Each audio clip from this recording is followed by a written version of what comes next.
Email 34 Legislature in Guam is called to order. For the prayer this morning, I ask Senator Rodriguez if you kindly lead us. In the name of the Father, and the Son, and the Holy Spirit, amen. Heavenly Father, we praise and we thank you for another wonderful day. We ask you, dear Lord, to bless all of us in this hall today. Allow us to be able to do your work, well, Lord. We ask that you continue to bless our island, our people, guide us, watch over us, and be with us, Lord, as we are here for the full week of legislative session doing your work for the people of Guam. All this we ask in your name, amen. The Father, the Son, the Holy Spirit, amen. For the recognition of Imenalazan Mastaklu and a Sacrificio, Senator Lee, you are recognized. Thank you, Mr. Speaker. On behalf of a grateful island and country, we honor Native Seaman Second Class Vicente C. Chargoloff, World War II, and the family of Native Seaman Second Class Vicente C. Chargoloff for making the ultimate sacrifice in service and defense of our island and our country. For the Inifresi, please. Inifresi. Gininimastakilu ginasoku, imastakulum gikurasonhu, zanimasfigu nininasinyahu, hu ufresen maisadzu para bayu protehi, zanu defendi, I hinengi, I kultura, I linguahi, I airi, I hanum, zanitanu tsamoru, niren shaku diretsu gininazu ustata, estihu afitma gihilu I Biblia, zani benderahu I benderan guahan. Senator Snodgrass, if you please lead us in the Guam hymn. Guam hymn, please.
The national anthem, Senator Muñoz, please.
Clerk, will you please take roll?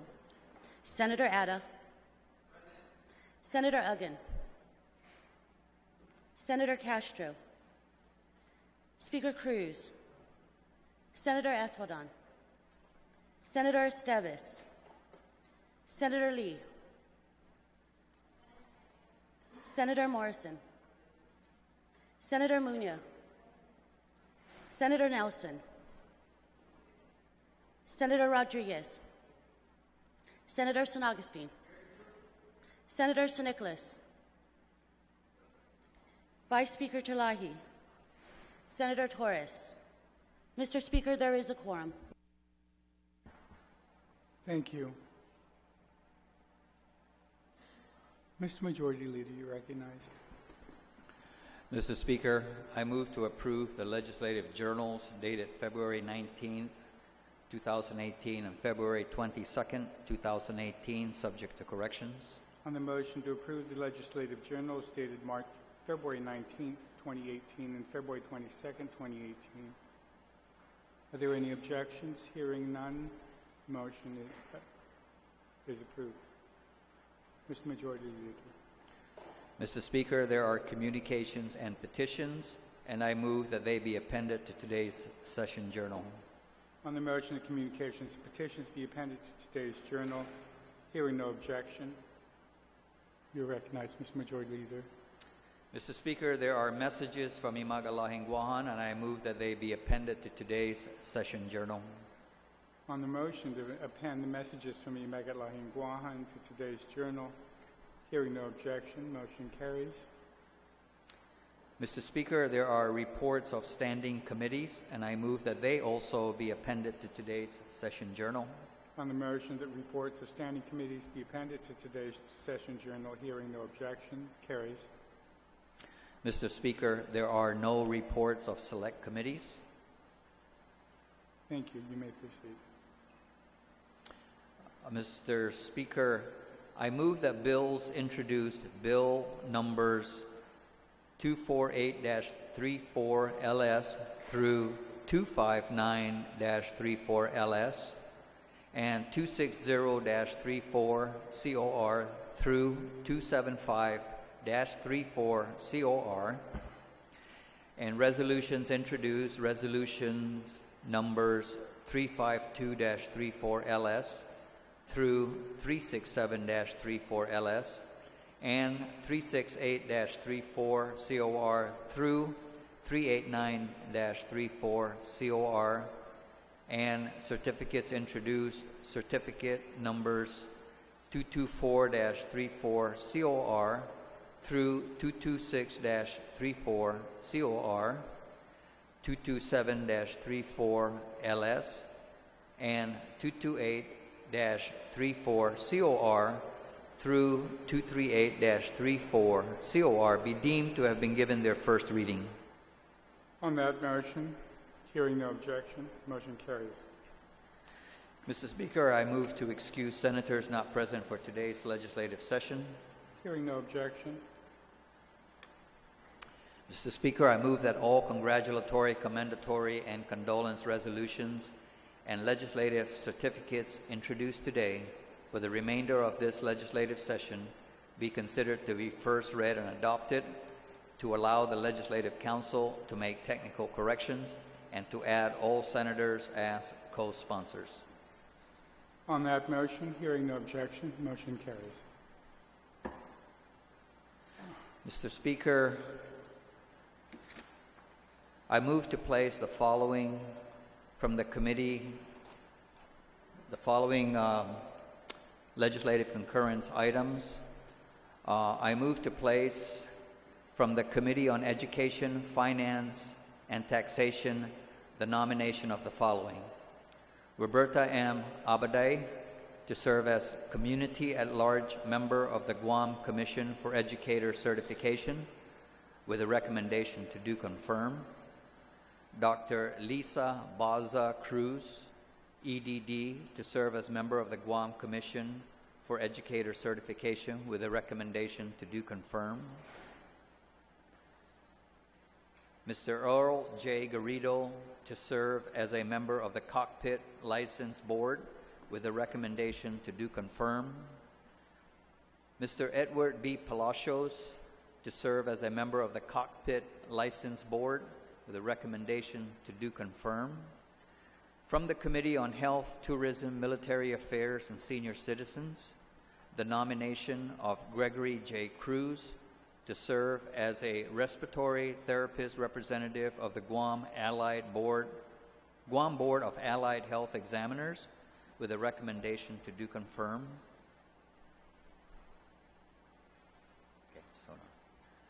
Ms. Alicia C. Ogo as an occupational therapist representative of the Guam Board of Allied Health Examiners to do confirm. Dr. Keith M. Horinucci to serve as a nutritionist representative of the Guam Board of Allied Health Examiners with a recommendation to do confirm.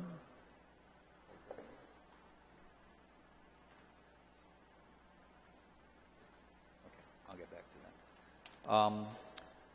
From the Committee on Education, Finance, and Taxation, the nomination of Anthony C. Lujan to serve as a member of the Cockpit License Board with a recommendation to do confirm. From the Committee Yes.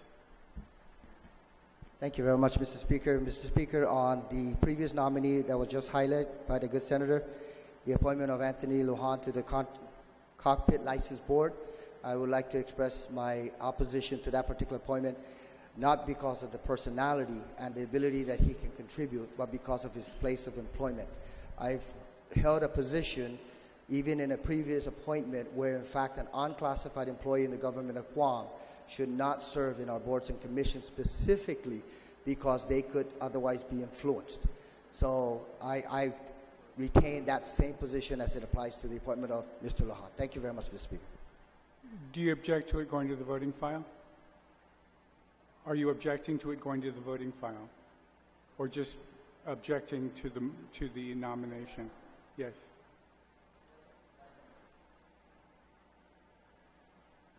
So putting it in the voting. It's opposition, not objection. Okay. It's an objection, or is it an opposition or objection?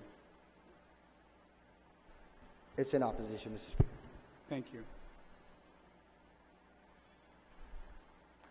So that opposition would be duly noted at the time of voting. Okay. All right. From the Committee on Housing, Utilities, Public Safety, and Homeland Security, the nomination of Richard T. Gutierrez. The following nominations: Richard T. Gutierrez to serve as a general public member of the Guam Real Estate Commission with a recommendation to do confirm. The nomination of Dr. Jeffrey C. Johnson to serve as Commissioner of the Public Utilities Commission with a recommendation to do confirm. The nomination of Peter B. Montinola to serve as a Commissioner of the Public Utilities Commission with a recommendation to do confirm. From the Committee on Environment, Land, Agriculture, and Procurement, the nomination of Austin J. Duenas to serve as a member of the Chamorro Land Trust Commission with the recommendation to report out only. Senator, do you have an objection? Do you have an opposition to this also? Austin Duenas, he's a...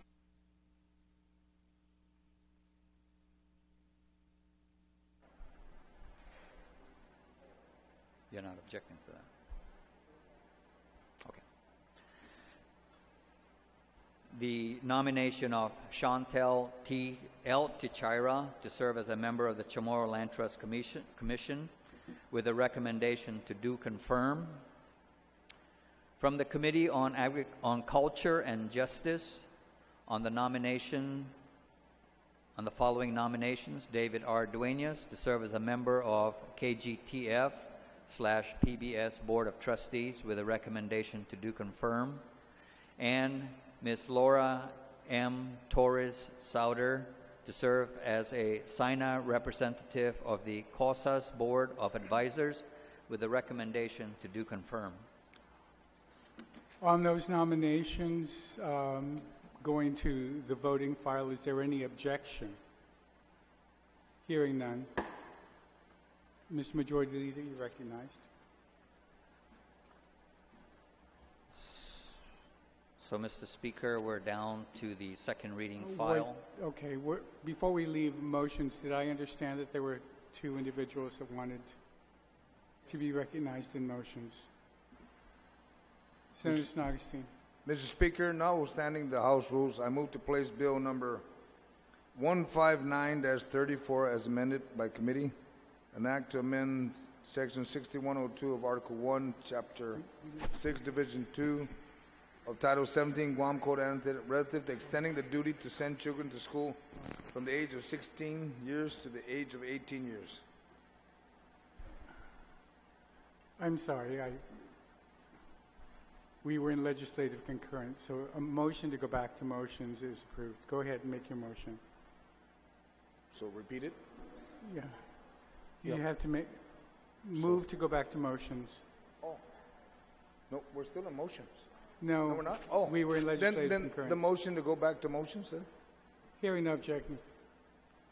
Hearing no objection, we're in motions. Okay. Mr. Speaker, notwithstanding the House rules, I move to place Bill number 159-34 COR as amended by committee, an act to amend Section 6102 of Article 1, Chapter 6, Division 2 of Title 17, Guam Code Annotated, relative to extending the duty to send children to school from age 16 years to the age of 18 years. Any objection? Hearing none. Mr. Speaker, notwithstanding the House rules, I move to place Bill number 160-34 COR as amended, an act to amend subsection I-13 of Section 715, Chapter 7 of Title 1, Guam Code Annotated, relative to converting the 180 instruction days required each school year of the Department of Education to 1,260 instructional hours, basically an equivalence of the 180 days. On that motion, hearing no objection.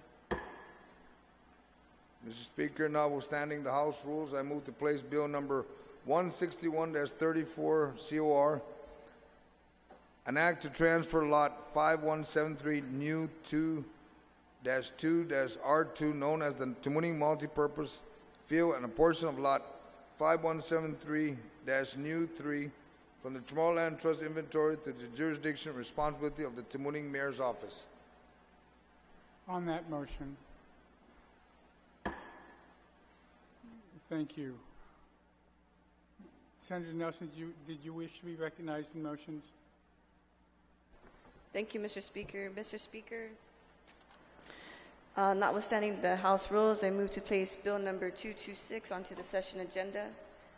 An act to amend subsection A15 of subsection 12802 of Article 8 of Chapter 12, Title 10 Guam Code Annotated, to add a subsection 12802 Alpha 16 to Article 8 of Chapter 12, Title 10 Guam Code Annotated, and to add a new Article 26 to Chapter 12 of Title 10 Guam Code Annotated, relative to establishing certification and licensure requirements for the massage therapy industry on Guam under the oversight of the Allied Health Board.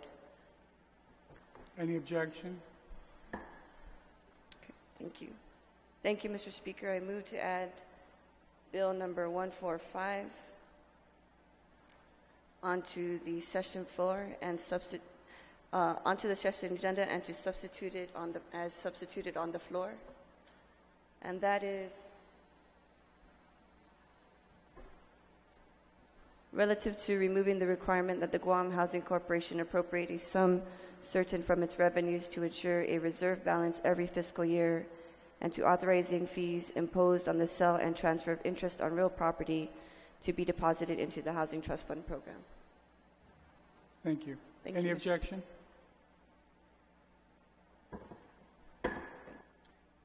I'll remind colleagues we have 5 days, so I'll expect everybody early and keep the discussion relevant and short. We've just added 5 new bills. Those 5 are going at the end of the calendar. Senator Espaldon, do I understand you have a motion? Yes, I do, Mr. Speaker. Thank you very much. I move to place Bill number 243 onto this session agenda also. And 243 is? 243, in essence, is the bill concerning the retirement supplemental plan, and that's basically to mandate that all retirees who are under Medicare Parts A and B be required to enroll under the RSP plan for the government, thus saving $3.4 million at the very minimum to the government of Guam. Thank you. On that motion. Thank you.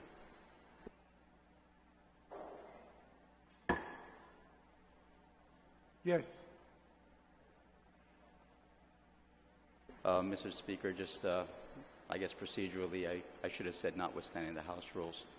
So, but I still move the same motion. Thank you. Hearing no objection. Okay. We're now back. Well, we're now on second reading. The first bill on the agenda is Bill 34. Senator Addott, you're recognized.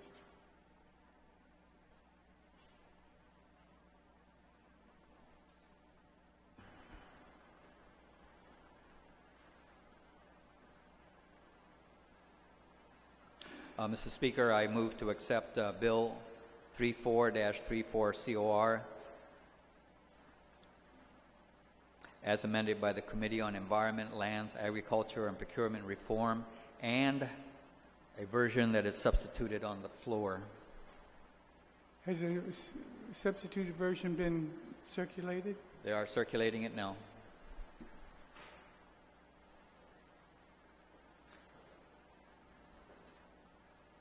So, Mr. Speaker, while the substitute version is being circulated, I would further move to place Bill 34-34 COR as substituted on the third reading file, and I would like to discuss it.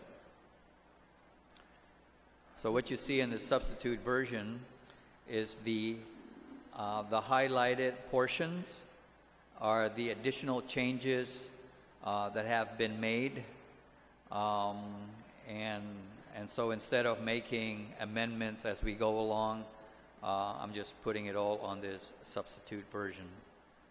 Is there any objection to accepting the amended, as substituted version? We'll take a short minute.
In the interest of time, I'll allow everybody to be reading. Let's go to Bill 62, then we'll come back to 34. Give everybody a chance to look at whatever they're doing, and we'll deal with this land exchange. I think, Mr. Speaker, I can very simply walk everybody through easily to see where the changes are. All right. Please. Okay. I may proceed. Hearing no objection. Mr. Speaker, Bill 34-34 actually makes changes to legislation that was passed back in the year 2013. And what this legislation, which was Public Law 32-40, what it does is it provides a uniform standard relative to the duration of commercial leases, permits, or licenses for the use of GovGuam real property and related facilities. The current law establishes 5 years as a reasonable term limit that an autonomous agency or the governor can enter into a lease agreement of public lands or related facilities. However, so the current law establishes that 5 years as a reasonable term limit. However, it also recognizes that longer terms may be warranted in order to allow investors to make their return on investments. Public property and facilities are assets owned by the government of Guam. Hence, there must be transparency in these transactions. And contracts with terms greater than 5 years should be required to be scrutinized by the legislature. Bill 34-34, as substituted, seeks to make amendments to Public Law 32-40 based on feedback received from the stakeholders, primarily the government agencies. The amendments to the law are as follows. One, you will see on page 2, at the end of subparagraph B, it states there that the determination of need shall be valid for 2 years or until an exceptional term contract is executed, whichever comes first. And basically what that does is that today an agency may decide that there's a need to go out there and lease out for a long term its properties for development, and recognizes that it will need to lease this asset out for a long term. And then it may decide that after they've gone through that step of the process, that we really don't need it right away. So it sits there, and the way the law is right now, it could sit there, this determination of need. Basically that part is completed, and it could sit there for maybe 10 years. We've seen cases where the government made a decision and then nothing happened after that, and then 30 years later it pops up. And so we're trying to at least address that particular possibility in this determination of need. So it's basically saying you issue a determination of need now that you've got this property, you want it developed, and it's going to be leased out long term. You have 2 years to do it, or if you execute a contract, long-term contract, then whichever comes first. But at the very most, action, the issuance of the determination of need must be followed by action. Then, secondly, we need to clarify certain items in the bill. So, in section 1, paragraph B, it lays out the sequence. Before you go out and solicit a long-term contract for a piece of property, you must first issue a determination of need. So that determination of need, so let's take, for example, the Guam International Airport. It's got lots of land up there that basically will sooner need to be developed. So the board of directors will issue a determination of need, which is to be transmitted to the speaker. All it says is that, for example, it may say, we, the board of directors of GIAA, determine that a need exists for the development of the following airport-related facilities, and it lists it out. and that GIAA property is available for long-term leasing to accommodate such developments. And basically what that does is that it informs the legislature that says, okay, we're getting ready to go and lease out this public asset for a long term. Don't be surprised when the contract comes down to the legislature for your disposition. The second thing that it clarifies is that the determination of need is to be made a part of the solicitation document. So when they send out an RFP soliciting for the development of certain properties that are airport-related facilities, this determination of need must be made a part of the documentation. Thirdly, the lease contract shall be transmitted to the legislature. Oh, I'm sorry. So the determination of need must be issued first. Then after it's been transmitted down to the legislature, then they can issue a solicitation for development. After they've then, completed that procurement process, and they enter into a lease agreement, a long-term lease agreement, that lease agreement must come down to the legislature, and the committee chair, having oversight of that particular entity, must then conduct a public hearing, and the legislature will have 60 days to either approve or disapprove. It's either we like it, approved; we don't like it, disapprove it. We can't go into the lease agreement and start tinkering with it, because then that's really we're interfering with the executive responsibilities. And so on page 3, you'll basically see there on line 6 that the chairperson of the legislative committee having oversight jurisdiction during the 60-day period shall report its findings and recommendations to the legislatura. But then the additional language was added there on line 9 is that when that committee chair calls for a public hearing on this lease agreement, the time is tolled, the clock stops, that 60-day clock stops for as long as it takes to put out a notice for a public hearing, conduct a public hearing, complete the committee report, and report it out to the body. And then,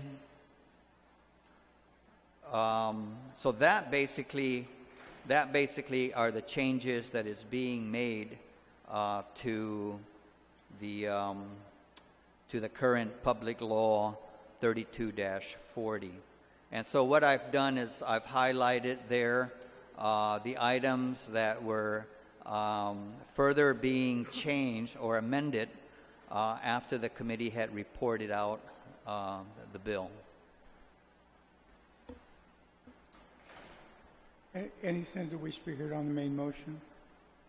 Senator Nicholas. Thank you, Mr. Speaker. I appreciate the intent of the author to ensure that we don't have these dormant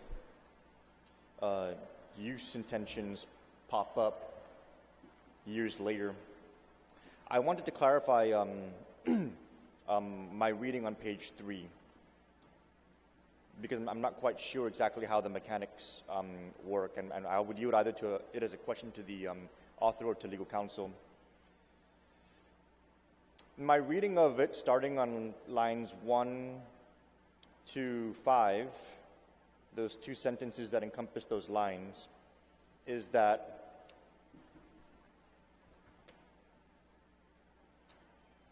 the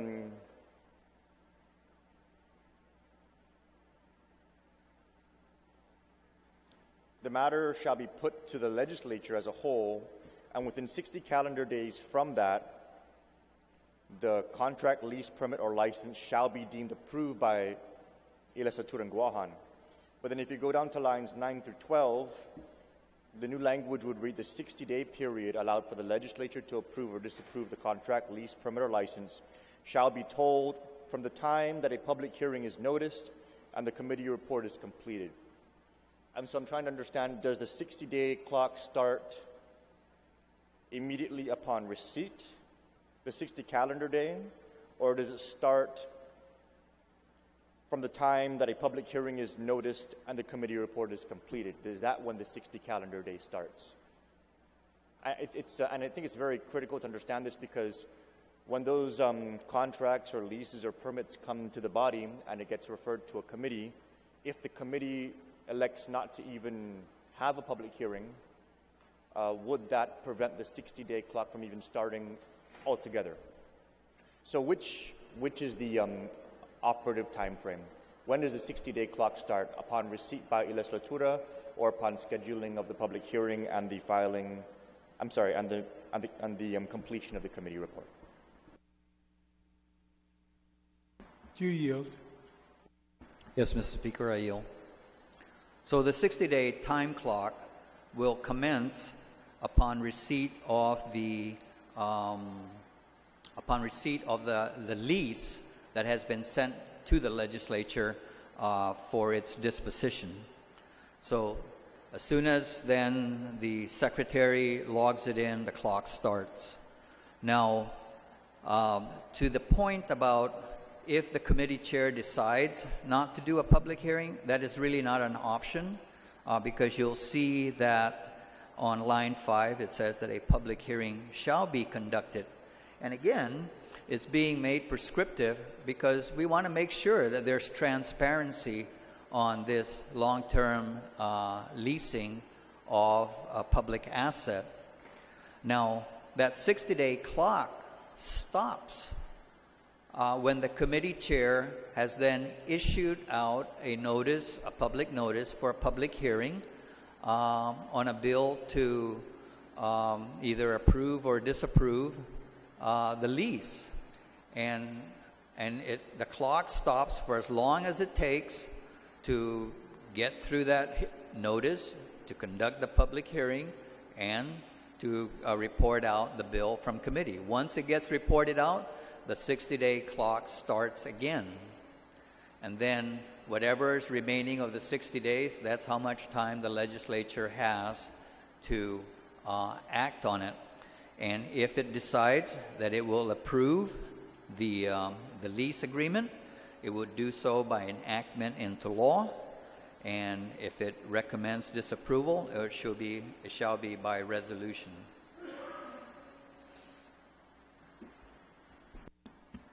Does that clarify it, Senator? It does, Mr. Speaker. I appreciate the clarification. My read of this is that the contract, lease, or permit or license will come to the legislature, and the chairperson shall conduct a public hearing, but there's no mandate for them to actually report out the bill within a specific time frame. And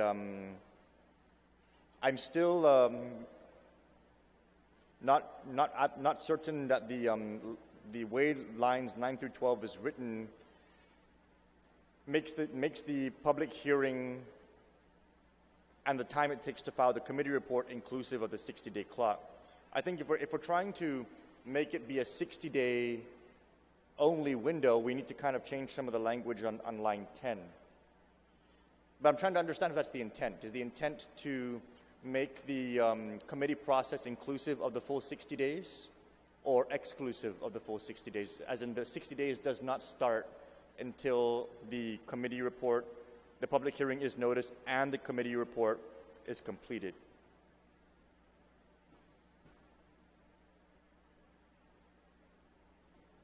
If I could defer to legal and have request a minute.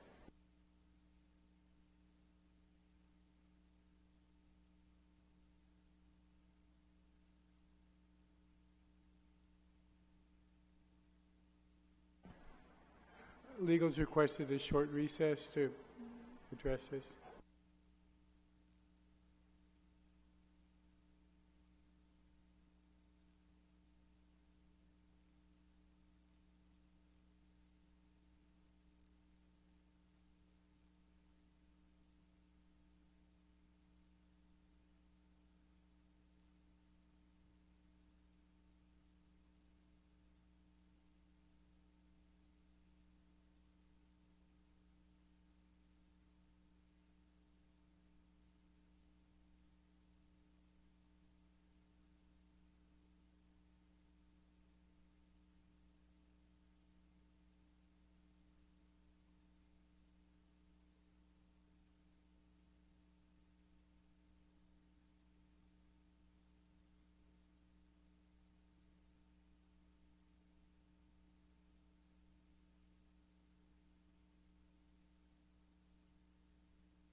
Legislature back in order.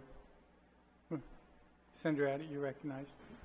Thank you, Mr. Chairman. I think to address the concern that has been raised by my colleague, I would like to make the following amendment on page 3, line 11, so that then it reads, from the time that the committee report is completed. So by eliminating the words, a public hearing is noticed, and what it does then is the clock stops when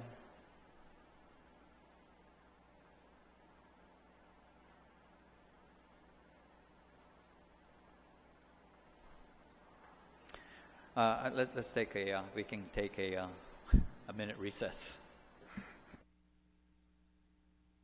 We're in recess.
We're back in order.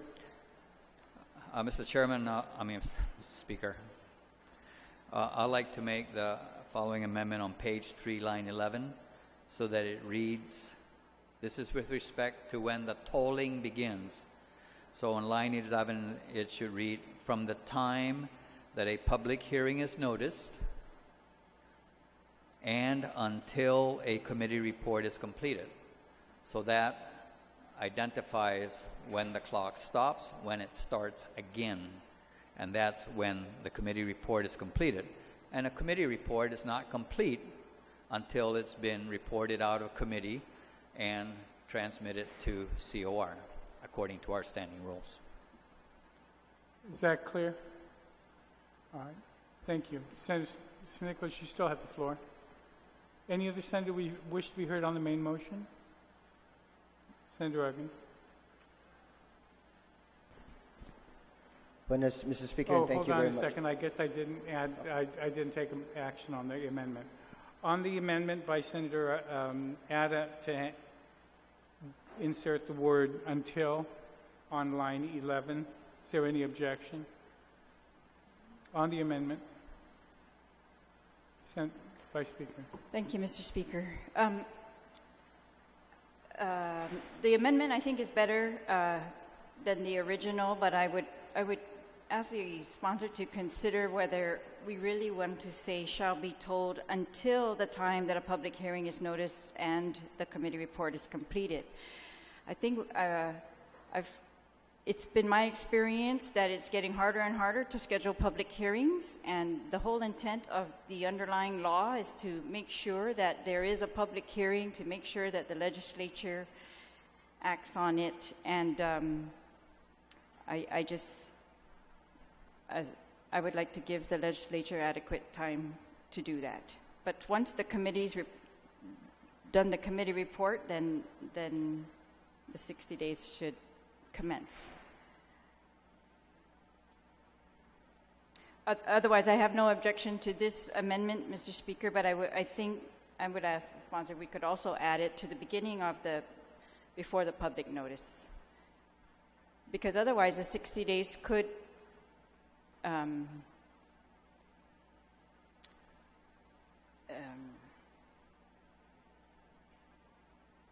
I think, well,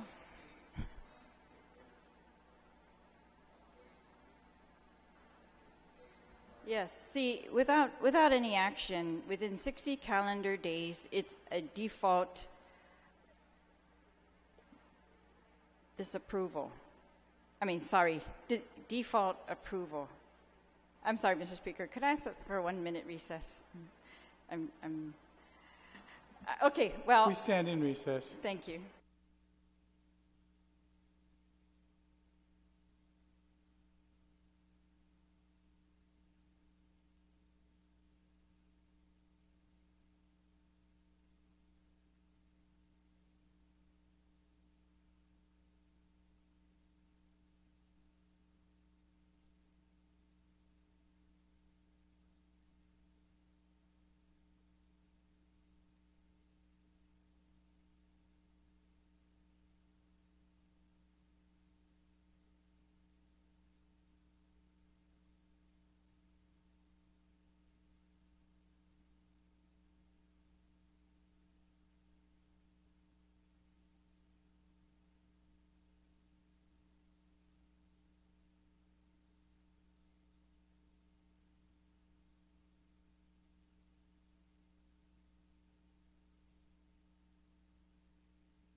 Legislation is back in order.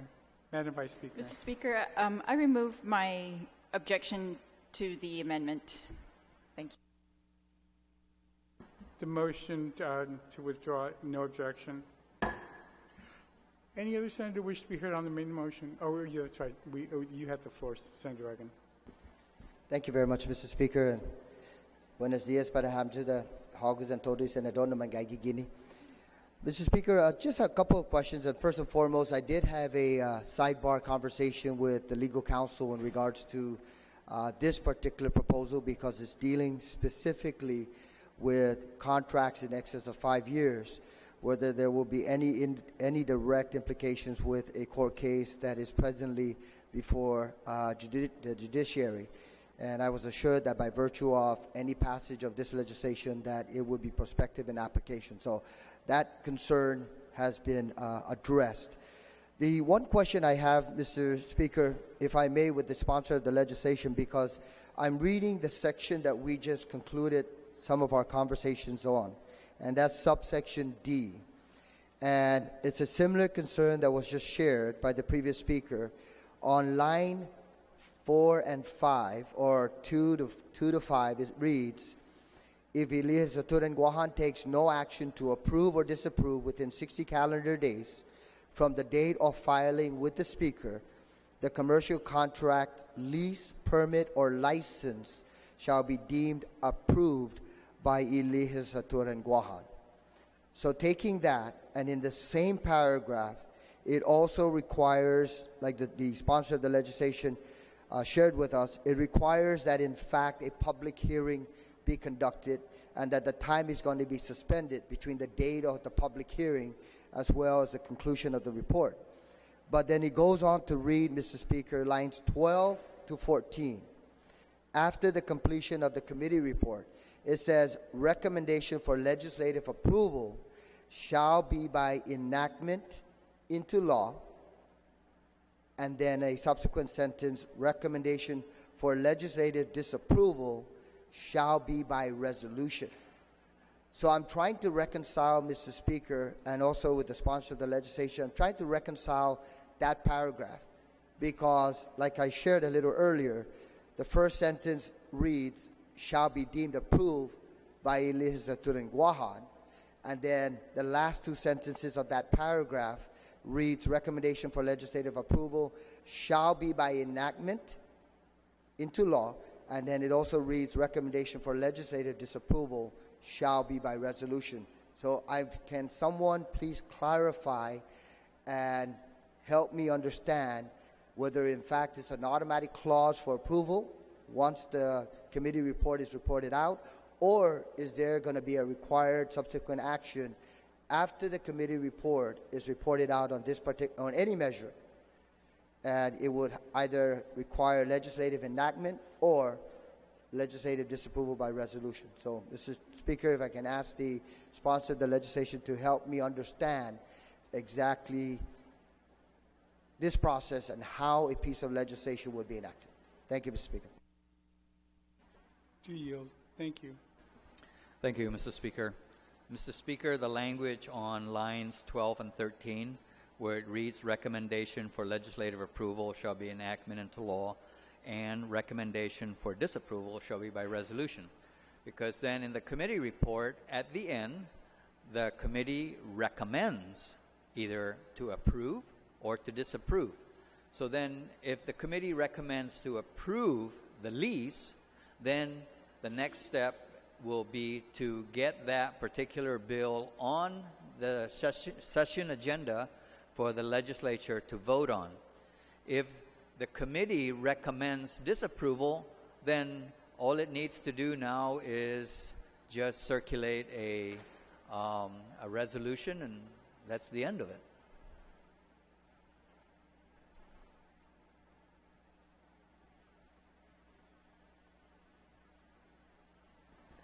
Thank you very much, Mr. Speaker. I understand the simple presentation in terms of approval enacted by the legislature, disapproval, but then there's still that caveat of the sentence that reads specifically on lines 2 to 5.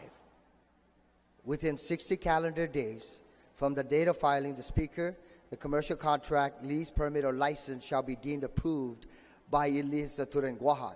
So if the committee chairperson conducts a public hearing on a measure, recommends to approve, the sponsor of the legislation saying it has to go before the body to be enacted. And then also the sponsor of the legislation says in the same token that if the recommendation by the committee is to disapprove, then it shall be disapproved by resolution. So where does the previous sentence, the automatic approval clause, line up with action by virtue of the committee's activity? That's where I'm trying to understand and reconcile my train of thought. I mean, I may be very simple-minded, Mr. Speaker, in looking at this, but it does say shall be deemed approved if, in fact, within 60 calendar days.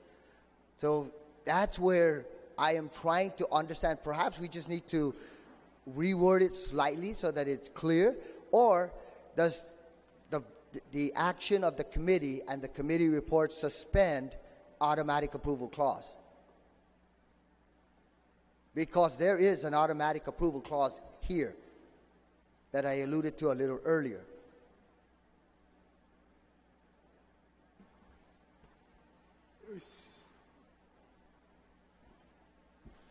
Before I get your response, I've been reminded by legal counsel that I failed to take an action on the amendment. With the amendment having been withdrawn, is there any further discussion or any objection to the approval of the amendment until the word, just the word until, stuck in there? That would be the St. Nicholas Amendment. I just need to.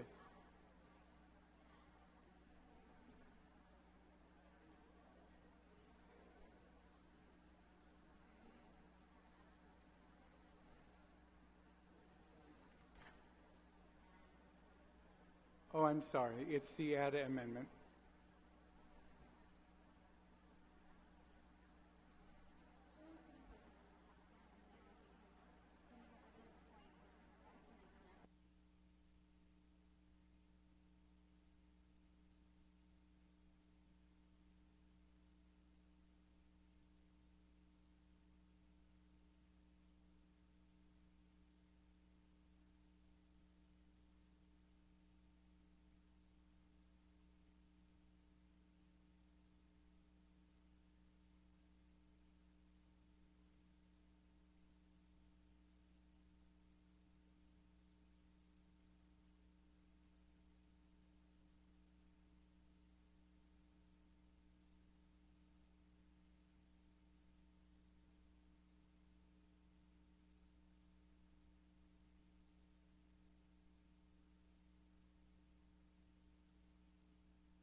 Madam Speaker, while the legal counsel is trying to resolve some of these issues, can we just take a recess? I don't believe we've taken a recess. Yes, 2 minutes recess. Thank you.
back in session. Senator Uggan, you had the floor. You yield to... Please, Madam Speaker, if I can yield to the sponsor of the All right. legislation. Senator Atta, do you yield? Thank you, Madam Speaker. Madam Speaker, I'd like to make 2 amendments. First of all, All right. Okay, Senator Atta. so I guess notwithstanding the rules, will allow you. Because Senator Uggan has the floor right now. oh, okay. He's yielding to you, yes. Thank you, Madam Speaker, and the good senator sponsored the legislation. Madam Speaker, there was a sideline conversation with legal counsel, and I believe that the amendments that will be proffered by the sponsor of the legislation would address that. Thank you very much, Madam Speaker. All right. Is there any objection to having Senator Atta speak? Okay, Senator Atta, please proceed. Thank you, Madam Speaker. So on lines 12, 13, and 14, I would like to make the amendment by striking out on line 12 from the word recommendation to line 14 to the word resolution, to strike out those 3 sentences. On the amendment, is there anyone who would like to speak? Is there any objection to the amendment to remove these 2 lines? Senator Espadon? Thank you, Madam Speaker. Just to be clear, on line 12 to 14, we're striking all the lines? 2 sentences. No, where it says recommendation. Recommendation for legislate. Just the 2 entire words? sentence, right? Correct, starting from the word Yes. recommendation. Okay, all the way to line 14. The 2 Yes. sentences will be stricken? That's correct. Thank you, Madam Speaker. Any objection to the amendment? No. Senator Nelson? Can you speak in the microphone? Hi, Madam Speaker. I don't have an objection, but I do have a question if the proffer will yield. You may speak on the amendment. Thank you, Madam Speaker. The amendment proposes to remove these 2 complete sentences. Recommendation for legislative approval shall be by enactment into law, and recommendation for legislative disapproval shall be by resolution. If we remove these 2 lines, the amendment made to the current law is the recommendation for, but now we're striking out the legislative approval shall be by enactment of law, and legislative disapproval shall be by resolution. We're striking out that checks and balances. Is that correct? Is there a specific reason to why we would forego this process? Would you like the Senator Atta to yield? Senator Atta, do you yield? Yes. So, Madam Speaker, the lines 12 through 14 really just kind of elaborates on how the legislature's decision is to be conveyed. But really, we conduct a public hearing shall be conducted. We don't conduct a public hearing. That implies that a bill will have to be introduced to either approve or disapprove the attachment A, which is the lease, right? And so that's going to go through the entire process, and ultimately the legislature will vote on that bill.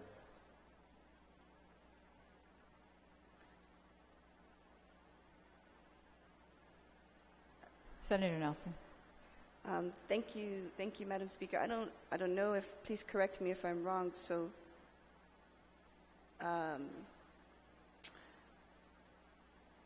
naturally, we do need to have a bill so that it can become enacted into law. But now we're removing the process for us to solidify whether we approve or disapprove the contract, lease, permit, or license for the determination of need. So we are removing that process as well. We're removing the concrete documentation, the concrete process for whether the legislature approves or disapproves a determination of need or contract, lease, permit, or license. Is that correct? I just want to make sure this is clear. Are you asking the sponsor Yes, to I'm yield? asking- Senator Atta, do you yield? All right, he doesn't yield. So, Okay. please proceed. Point of information on that issue. And just for Do you have information to provide, Senator? Yes, in order, I understand our colleague's concern. Basically, what she is saying that if we delete these two last sentences, then what is the action that's going to take place? And I believe that and again, just to expound upon the author's... Senator, would you like to speak on the amendment? Well, she was asking on this amendment, and that's why I'm kind of trying to provide information, knowing the rules of the House and parliamentary procedures, what will happen. I believe it was explained by the author. In essence, because a public hearing is mandatory for this bill, then to be able to have a public hearing, you need to have a bill present. And once that's reported out, that bill will either be voted up or voted down.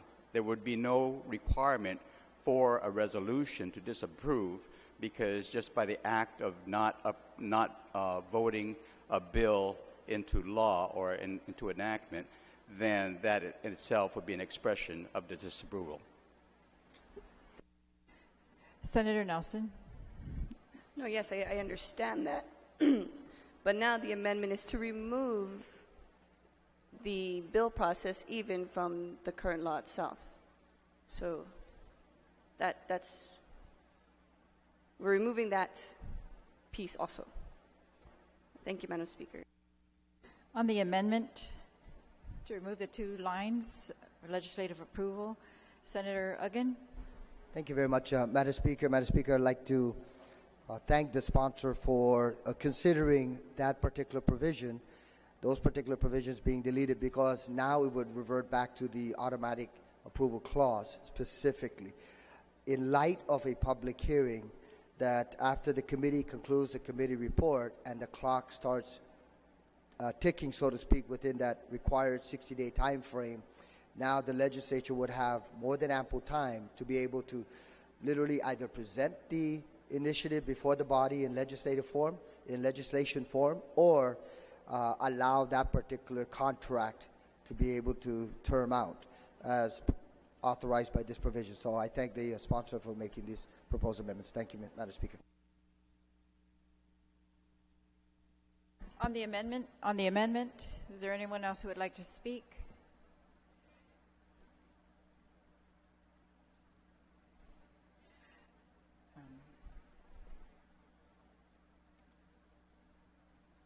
Speaker? No, all right. Senator Atta, would you like to close on the amendment? Thank you, Madam Speaker. I just have one last amendment, and that is an amendment that will... No, if you'd like to close on this amendment? Oh, no. It's fine. All right. I'm sorry, Mr. Speaker.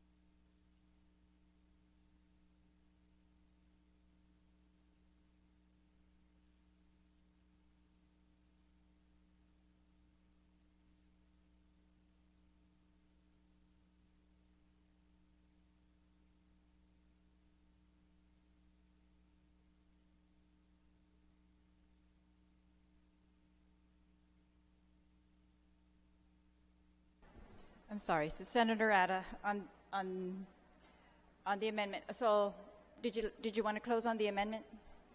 All right. So on the amendment to remove the two sentences, is there any objection? No objection. So ordered. Senator Atta. Thank you, Madam Speaker.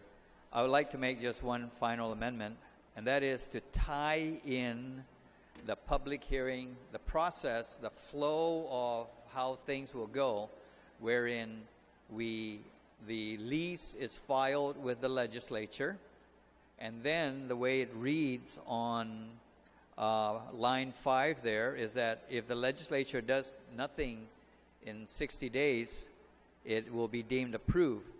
But then there's also that sentence that begins on line 5 that a public hearing shall be conducted. So we've got to tie those two. And so I'd like to make the amendment that on line 5, it will read, deemed approved by a legislatura in Guam, comma, and add the words, provided that a public hearing shall be conducted.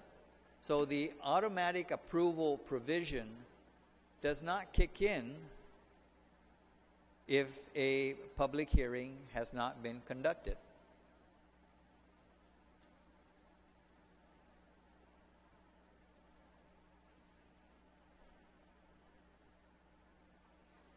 Senator Speaker Cruz on the bill, on the amendment by Senator Ada to add the words provided that on line 5. Madam Speaker, that is the reason why I came to the floor to speak. I really have major problems with automatic approvals. Whether you put it automatic approval, unless you're going to have a hearing, and then there should be no automatic approval. It has to be a positive action by this, an action by this legislature to address this issue. Having this thing, if it's not acted within 60 days, it's automatically approved unless, it just convolutes it even more. The problem with this whole section is that one line.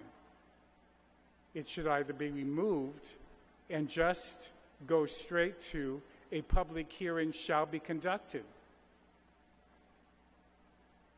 There's a mandatory hearing and then a mandatory action and all that. But having that automatic approval throws this whole section out. And I would object to the amendment that is being proposed in favor of one that I will make after this one on removing this whole automatic approval section. On the ADA amendment? Madam Speaker, I'm going to withdraw that amendment. All right. Thank you, Senator Ada. On the bill, Speaker Cruz, you are recognized. Thank you, Madam Speaker. I then move to amend line 5 to read the commercial lease, permit, or license approve or disapprove within 60 days of the Speaker receiving the contract of the lease, permit, or license, and put a period there. There should be a permit. Just a permit after Speaker, and a public hearing shall be up to a public hearing. So we'll strike the words, the contract lease permit shall be deemed approved by the legislature of Guam. Strike those words and just go from within 60 days. No, just take out that whole line. Take out that whole line and just from line 2 to line 5 strike if legislatura takes no action within 60 days. Just go, a public hearing shall be conducted by the legislature. All right. Before we proceed, is everybody clear what the amendment is? To delete the lines from the sentence from lines 2 through 5 that begins with if legislature in Guam and ends on line 5 with legislature in Guam. All right, Speaker, please proceed.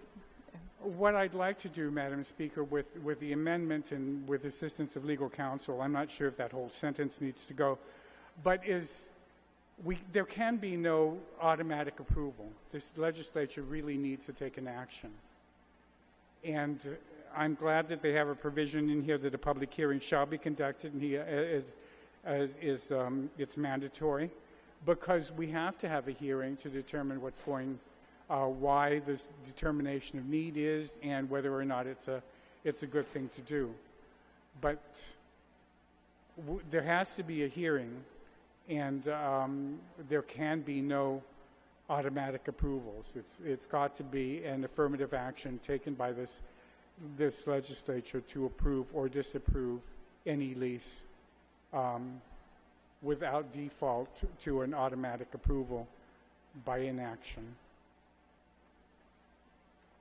On Speaker Cruz's amendment, is there anyone who would like to speak? Senator Espadon. Thank you, Madam Speaker. You know, I have no problem with that. However, if you take a look, if we remove this sentence, then the rest of the paragraph also needs to be amended and corrected. So I move that we set this bill aside for now so that the mover of the amendment could perhaps make an amendment in total of rewriting this whole paragraph so that we don't have to go word by word, line by line.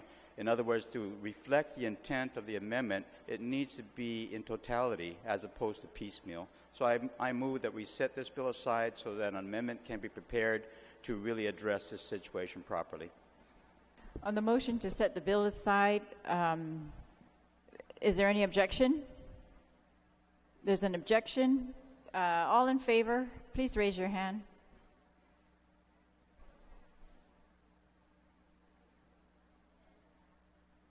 You okay, Ren?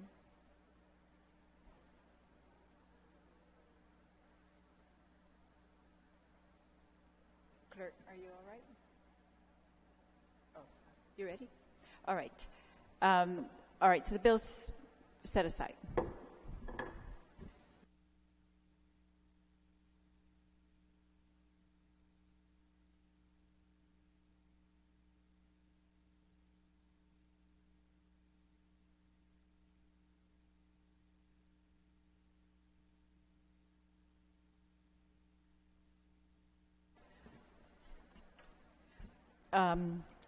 The next bill on our agenda is Bill number 62. Senator San Augustine, you are recognized. Thank you, Madam Speaker.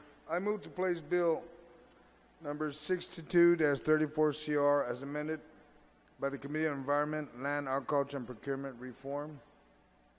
On the third reading file, I'd like to discuss it.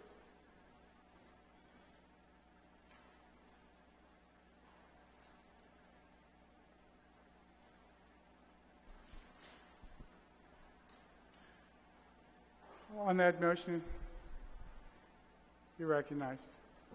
Thank you, Mr. Speaker. Mr. Speaker, my colleagues, the municipality of Barrigada desires to use and maintain for public purpose lot NAS Gagnon 19, which was conveyed in perpetuity. Furthermore, it is understanding the Barrigada Mayor that the property shall not be sold, leased, assigned, or otherwise disposed of, and that the Barrigada Mayor will continue to provide related recreation facilities and services for their various sports organizations. We found that on March 7, 1995, the Barrigada Municipal Planning Council submitted its comments on the Comité Paratizan NAS Reuse Master Plan. They presented an alternative course of action for the KPT to review, and that they request that additional public land be transferred to Barrigada so it can utilize said lands as parks, sports, and recreation facilities. They have filed the necessary documents known as the Tijan Barrigada Foundation to serve and provide public benefits, education, recreation service to their residents. This approach is supported by the Mayor's Office, the Municipal Planning Council, and that the Barrigada position was based on the fact that the community has proven its experience in parks, sports, and recreation facilities, maintenance, management, and especially because Barrigada has no public parks, recreation, or sports facility in its name. My colleagues, I know that if this bill is approved, the Mayor's Office is aware that it comes with a cost. There's a cost of maintaining the baseball field, the football field, and the whole facility is actually starting to clean it all up. And I have advised the mayor that I hope she's ready, that if it is approved, don't be asking for more money from the legislature. Work it within your budget. And they understand that.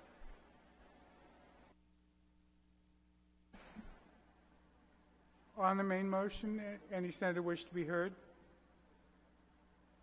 Senator Castro.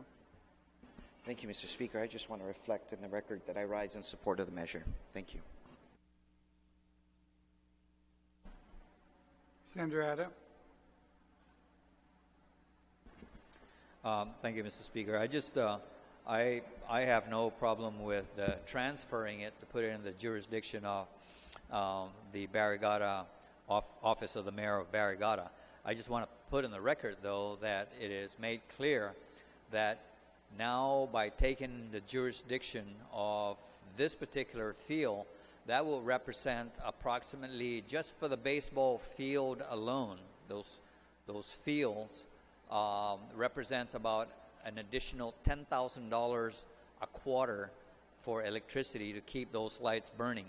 So I don't know what other expenses might be incurred to maintain that area there. I understand that there's the basketball building. There's another organization that had actually pumped in something like about $2 million. I understand that something has been worked out already so that that organization maintains jurisdiction. I'm not sure what was worked out. But the important part is that I want to put on record that this would be an additional $10,000 expense just for the fields per quarter on top, and that will be taken out of the municipality's village funding, I presume. This was also done, I understand, in Inarajan, where the Inarajan basketball court there was I believe put under somehow the Parks and Rec went in and to reduce their expenses. They basically stopped paying for the lights to the basketball court. So, now the mayor's office, I understand, is having to pick up that burden. So I'm just want to put that on record that this transferring of jurisdiction comes at a cost. Thank you very much, Senator. Senator Agon? Any other senator after Senator Agon? Senator Munoz. Thank you very much, Mr. Speaker. Mr. Speaker, I know that there's been several pieces of public property, including baseball fields, as well as parks that have been transferred to the jurisdiction of the mayors. And I just wanted clarification because even inclusive of the previous speaker, he had brought up some possible additional costs that would have to be incurred by the office of the Barrigada mayor. So if I can pose a question to the sponsor again in terms of how these costs would be assumed by the mayor's office moving forward after the passage of this particular legislation. And then I do have a couple of other questions, please, Mr. Speaker. Do you yield? Mr. Speaker, as I spoken to the mayor of Barrigada and the vice mayor, they said they're going to work that out, the costs associated with that. They just needed the property so they can do what they need to do to bring, basically have a Barrigada sports facility like you have at Benarmon. They'll be able to meet all the costs and all the expenses. Thank you very much, Mr. Speaker, for that response. And I only ask that question because in terms of the eventual use and possible leasing of different components of this property, that authorization perhaps should be incorporated into a piece of legislation such as this, because we're talking about 43 plus acres with not only a tremendous number of real estate, but real estate that could continue to benefit our community out there. A couple of other questions, Mr. Speaker, I have is the reversionary clause. I understand that the way it reads right now, the office of the Barrigada mayor must begin construction and refurbishment within 5 years from the date of enactment of this act. And it's either we give the office of the Barrigada mayor administrative jurisdiction and care of this particular parcel of property without the reversionary clause. I have every trust and confidence that the mayor, based on the provisions incorporated in here, regardless as to who the mayor is and the vice mayor, that they're certainly going to comply with that. So I do have a question with regards to the reversionary clause and the requirement that construction and refurbishment take place within a 5-year time frame, because that's going to require that they identify resources to take care of the ongoing costs. We heard about the cost of power associated with some of those facilities in Barrigada, approximately $10,000 a month. And that's one component. And then now this provision would stipulate that within 5 years, construction and refurbishment would have to commence. Otherwise, the property will revert back to the government of Guam. So in regards to this, Mr. Speaker, I'd like to look at giving administrative jurisdiction to the office of the Barrigada mayor and leave it at that, rather than having the reversionary clause, because there are already facilities in there in which the Barrigada mayor is going to have to maintain. So I'd like to move for the deletion of Section 3 and just outright provide administrative jurisdiction to the property that's being highlighted here, the 43 acres. And then I have one other amendment, Mr. Speaker, if I may. On the amendment proffered by Senator Uggan to delete Section 3, Senator Nicholas. Thank you, Mr. Speaker. I rise. I guess this is the time to rise on this measure. Not with respect to particularly the amendment alone, but just also the measure in general. The constant communication that I've heard from the mayors, and that's been publicized by the mayors, is that they have a lack of resources. They even don't want to cut the grass at the schools anymore because they don't have the resources. And I'm having a difficult time reconciling these kind of inconsistencies where we want to give 43 more acres for a mayor to manage when they constantly communicate to the public and to this body that they don't have the resources to manage the responsibilities that they already have. I've heard mayors say that they have too many mandates on their books. And I would be of the mind that we should be doing the opposite of what this bill entails, and we should be removing the responsibilities so they can concentrate their resources and stop using a lack of resources as a reason why they're not able to meet the needs within their communities. It needs to be put on the record, Mr. Speaker, that the way the mayors divvy up the money that's appropriated to them is that they sit down and they decide who's going to get how much. And it's not proportionate to their populations. It's not proportionate to their village needs. They just divide it all up. So when we add more burdens to any particular village, I just grow very, very concerned that today's good idea is going to turn into tomorrow's unfunded mandate. And a mayor coming back saying, you gave us all this responsibility, how come you're not giving us more money? So with respect to the amendment and the reversionary clause, I think it's just taking the whole measure even further down a path of concern for me, because I feel like the entire bill is counterintuitive to all the communication that we've been getting from the mayors. If they don't have enough resources as a group, and if they're the ones deciding how their existing resources are getting divided, then why are we going to be adding more responsibilities to any one municipality? Because that will become a shared responsibility of all the municipalities.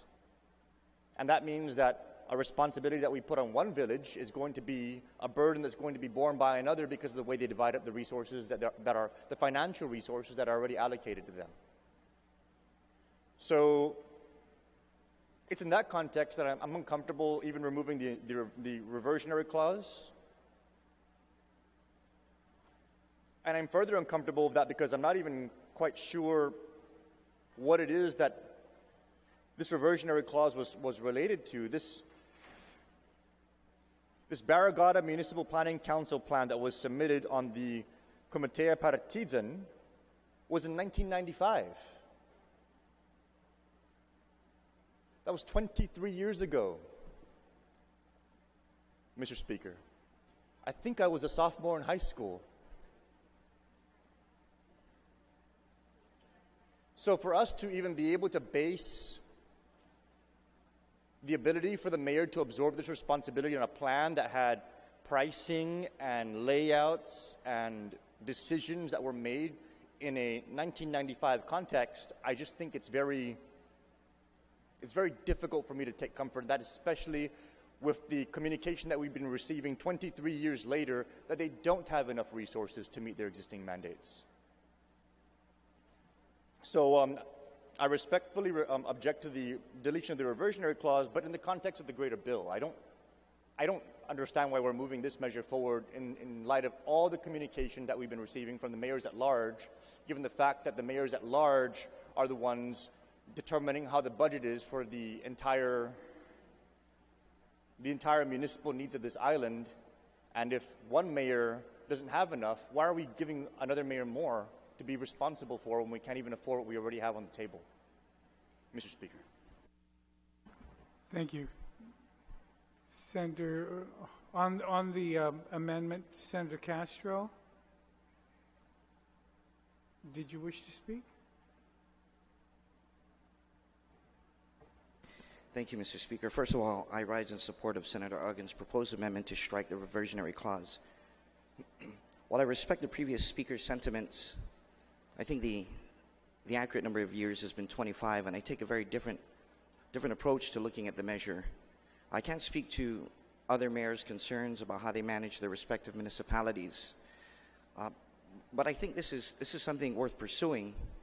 I think anytime you can provide a mayor the opportunity to be a lot more entrepreneurial about the natural resources that are provided to him or her in stewardship, and they're able to develop that, I think that's a wonderful thing. I think it may be worth noting for the record already that the incumbent mayor is already providing that kind of maintenance services for those adjacent areas.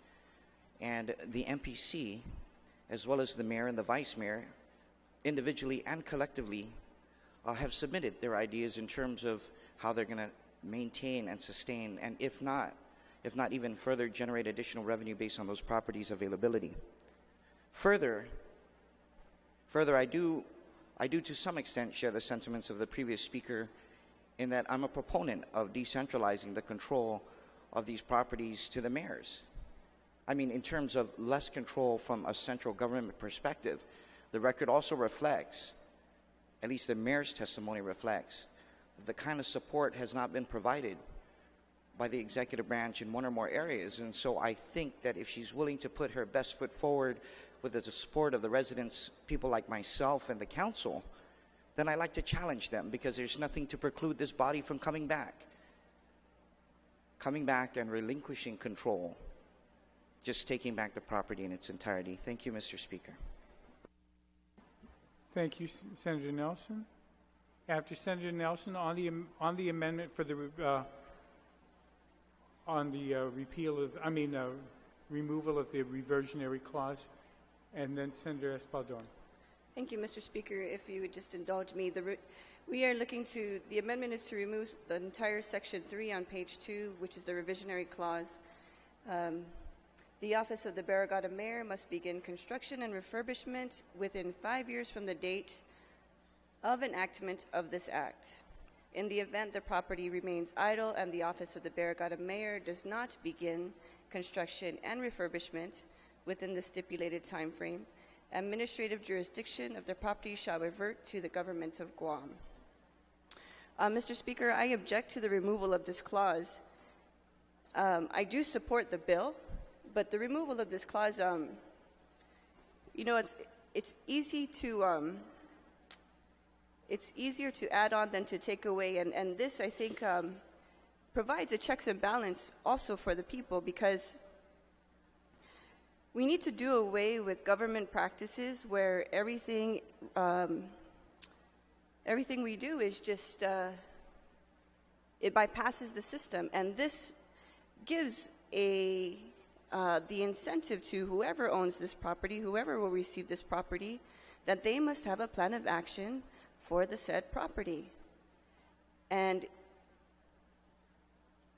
it would behoove us to ensure that construction and refurbishment is being done on this property.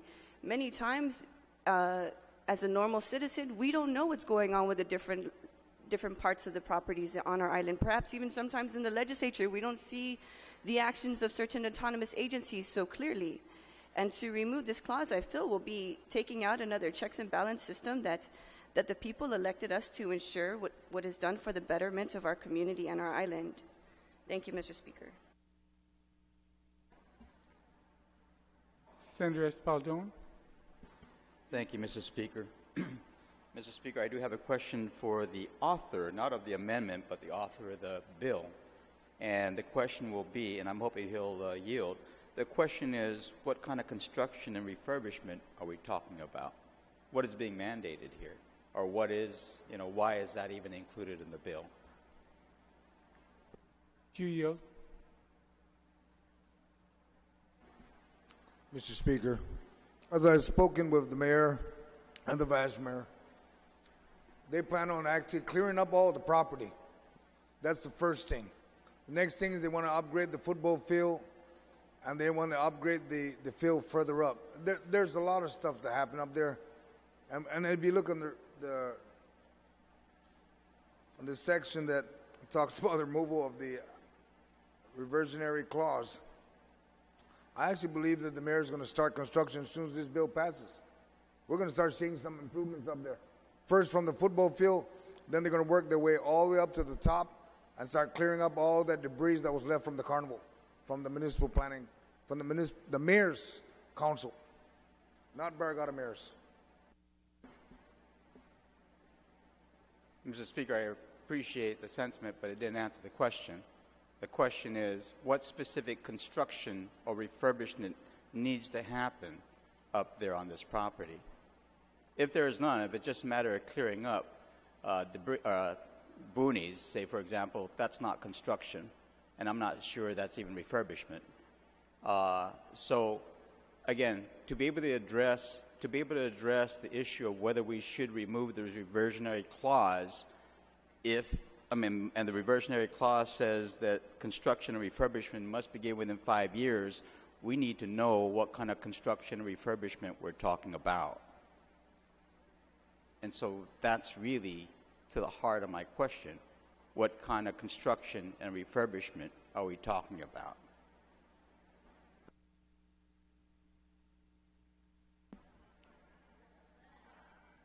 Thank you. I'm not sure we're going to get anything further. I understand what you're talking about, that there's, in some other bills, it's listed earlier what construction, but this one doesn't have. Right.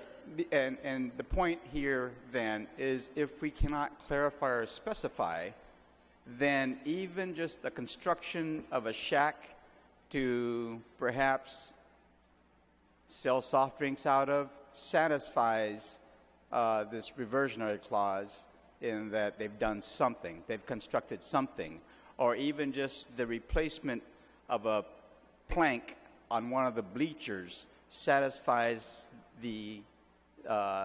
this clause, and that there will be no reversion. And again, that's why I just really tried to understand what construction refurbishment we're talking about, because it seems that without any specificity, right, that's all the mayor's office would have to do. Build a little shack. They have, that would improve the area, so now they can sell their sodas out of this little shack or provide shade for somebody, and that satisfies the construction and refurbishment clause. And so there would be no reversion back just by that small act alone. I'm still not sure where to go on this one, on this amendment. Thank you, Mr. Speaker. Thank you. On the amendment, did you wish to speak against Senator Nelson on this one? On the amendment to strike Section 3, any other senator wish to be heard? If not, you may close, Senator Gunn. All right. Is there an objection to? There is an objection.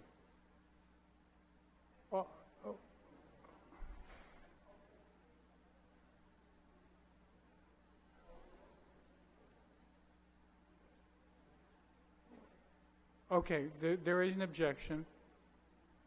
All those in favor of striking the reversionary clause, please indicate by raising your hand. Motion to strike fails. Senator. Thank you very much, Mr. Speaker, and thank you, colleagues. I guess that's really more or less the message that I wanted to impart is there's going to be a requirement. There's a requirement here for the construction and refurbishment, and we need to ensure that either we know exactly how these construction or refurbishment is going to be financed, or that the reversionary clause be reconsidered. Well, Mr. Speaker, I have one final amendment that I would like to ask our colleagues to consider, and that is at the end of Section 2, rather than keeping it as a verbiage, part of the verbiage in the legislative intent, I believe it also has to be part of the provision that allows for the transfer of this property administratively to the Barrigada Mayor's office. So rather than running off a few extra copies of papers, Mr. Speaker, I'd like to ask our colleagues to look at line 6 on page 1, line 6 through 8, where it reads, property shall not be sold, leased, assigned, or otherwise disposed of, and the Barrigada Mayor will continue to provide related recreational facilities and services for the various sports organizations. So, Mr. Speaker, I'd like to move to take that provision and add it at the end of the sentence on line 17, but beginning with THE. So it would read, the property shall not be sold, leased, assigned, or otherwise disposed of, and that the Barrigada Mayor will continue to provide related recreational facilities and services for the various sports organizations, and that would be incorporated into the authorization provision which allows for the administrative transfer of this property to the Barrigada Mayor's office. So, Mr. Speaker, I'd like to ask consideration and support from our colleagues on that provision. Thank you very much, Mr. Speaker. Is that amendment clear to all members? In Section 2, starting at line 16, office of the Barrigada Mayor who shall assume administrative jurisdiction over said lot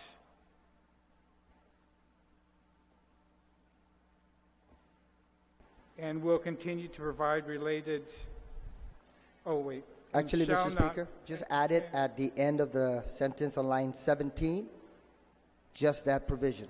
Yeah, that the property shall not be sold, leased, assigned, or otherwise disposed of, and that the Barrigada Mayor will continue to provide related recreational facilities and services for the various sports organizations as it's contained in it's on page 1, line 6. Just move it also to add at the end of 17. Okay? Thank you, Mr. Speaker. Is that clear now? All right. Is there any objection to that? Or anyone wish to speak on it?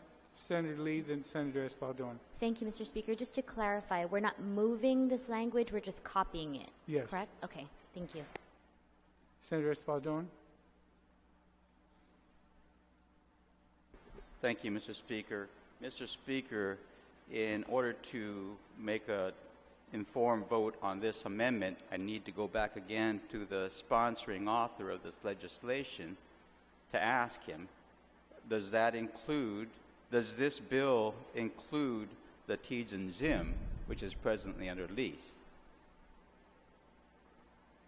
Because in the end, if this whole property contains a Tejan the Tejan Gymnasium, and is currently under lease, and then we move it to administrative control of the Barrigada Mayor, and I'm not sure how long the lease is to the basketball group that has leased the gymnasium, right? Does that mean that all the investment they put in, which I understand has amounted to over $1 million or $2 million, right? Then this gymnasium will no longer be available to have the lease released at the end of their term. So the question is, does the gymnasium that's presently under lease, right, by the Basketball Federation or whatever that entity is, and the lease is between, I believe, Parks and Rec and this nonprofit basketball organization, Does this property include this gymnasium?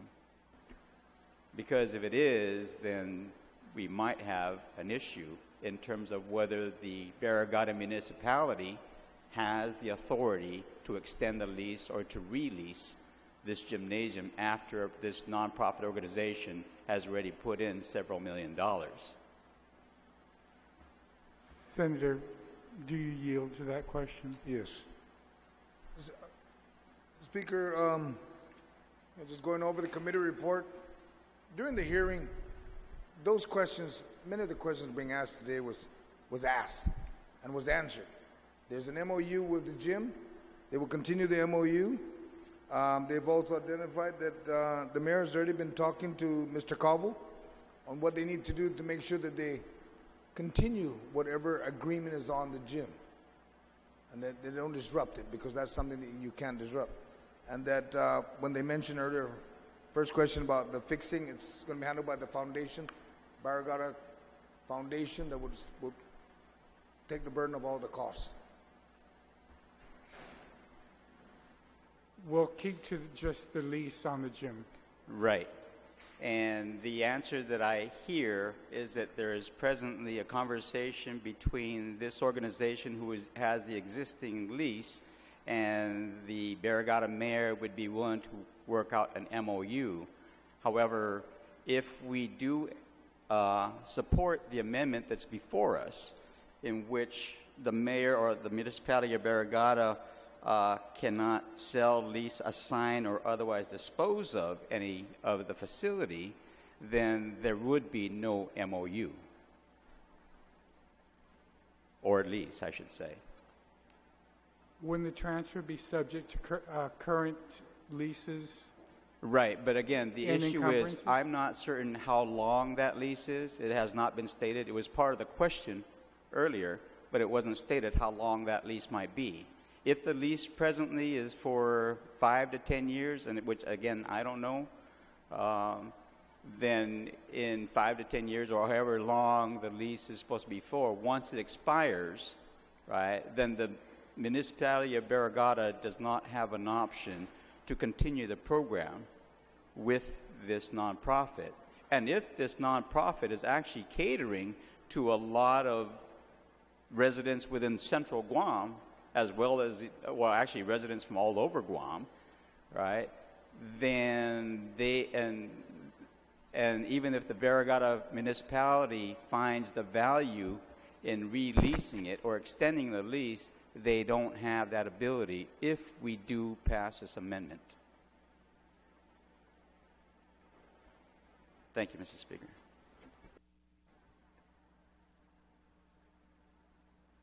Thank you. Senator Uggan, did you wish to speak?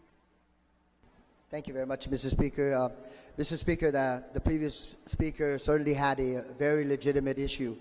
And if I recall correctly, legislation was forwarded to this body in which we authorized that particular lease.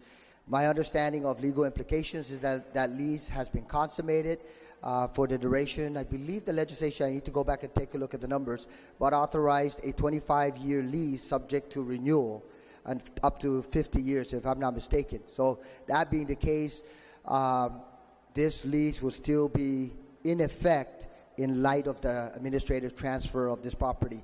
And the sponsor of the legislation also alluded to the Barrigada Mayor's office making statements and commitments that they will continue to honor this lease arrangement of the use of the basketball court so that it continues to benefit the Guam Basketball Federation, or the organization that presently is leasing it. So I just wanted to provide that clarification and ask for the support of our colleagues. Thank you, Mr. Speaker.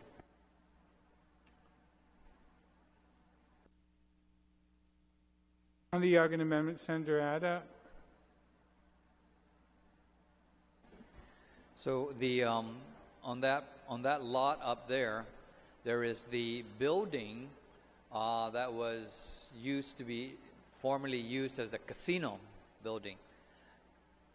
That's part of the facilities that's on this property to be turned over. There's also, I believe, the tennis courts. Now, if we cannot lease it out for a long enough period of time, That building, that we'll call it the casino building, is going to need to be refurbished. But whoever's going to put money into it is going to want, a period of time to recoup his investment. The same thing with the tennis courts. And so if we do not allow the leasing or subleasing, then it'll be difficult to get an investor interested in coming in to invest any money in any kind of refurbishments. Senator Rodriguez. Thank you very much, Mr. Speaker. Mr. Speaker, just a follow-up to the retiring speaker. I kind of follow his thought process there, is that I think the whole basis of this bill is to provide administrative control of the property to the mayor's office so that she could go out and work with nonprofit organizations, as has been recorded on the committee report, and without any type of arrangement to lease, whether it be cash payments or a return of whoever the lessee is to make these improvements. I don't know how the intent of why we're doing it is going to move forward. I do agree that perhaps not selling, assigning, or disposing of the property is something that we should consider. But leasing, I think that's something that should be considered, because that's how the mayor's office is going to be able to move forward with the plans in developing the area. Senator Nicholas. Thank you, Mr. Speaker. Just to clarify, we're still on the amendment to include the language on lines 6 to 8 on page 1, on page 2, including that into section 2. Correct. I rise in support of the amendment. I mean, if it was written into the findings and intent, you're basically saying that that's the whole reason why you're doing this. So if it's the whole reason why you're doing this, then shouldn't it be included in the mandate? And so if the whole reason why we're doing this is so that they can try and implement a 23-year-old plan, and if they state it in the findings and intent, it is the understanding of the Barrigada mayor that the property shall not be sold, leased, assigned, or otherwise disposed of, and that the Barrigada mayor will continue to provide related recreational facilities and services for the various sports organizations, then if that's what the Barrigada mayor understands and what the Barrigada mayor is committing to, then we should include that in the mandate if the property is going to be going under the jurisdiction of the Barrigada mayor. Putting it in the findings and intent does not make it law. It's basically expressing why this bill is being introduced. But if you don't include it as an actual provision where the mover of the amendment is suggesting it gets placed, then there will be no limitations on what the mayor can do with the property. And there will be no mandate that they continue to provide related recreational facilities and services for the various sports organizations.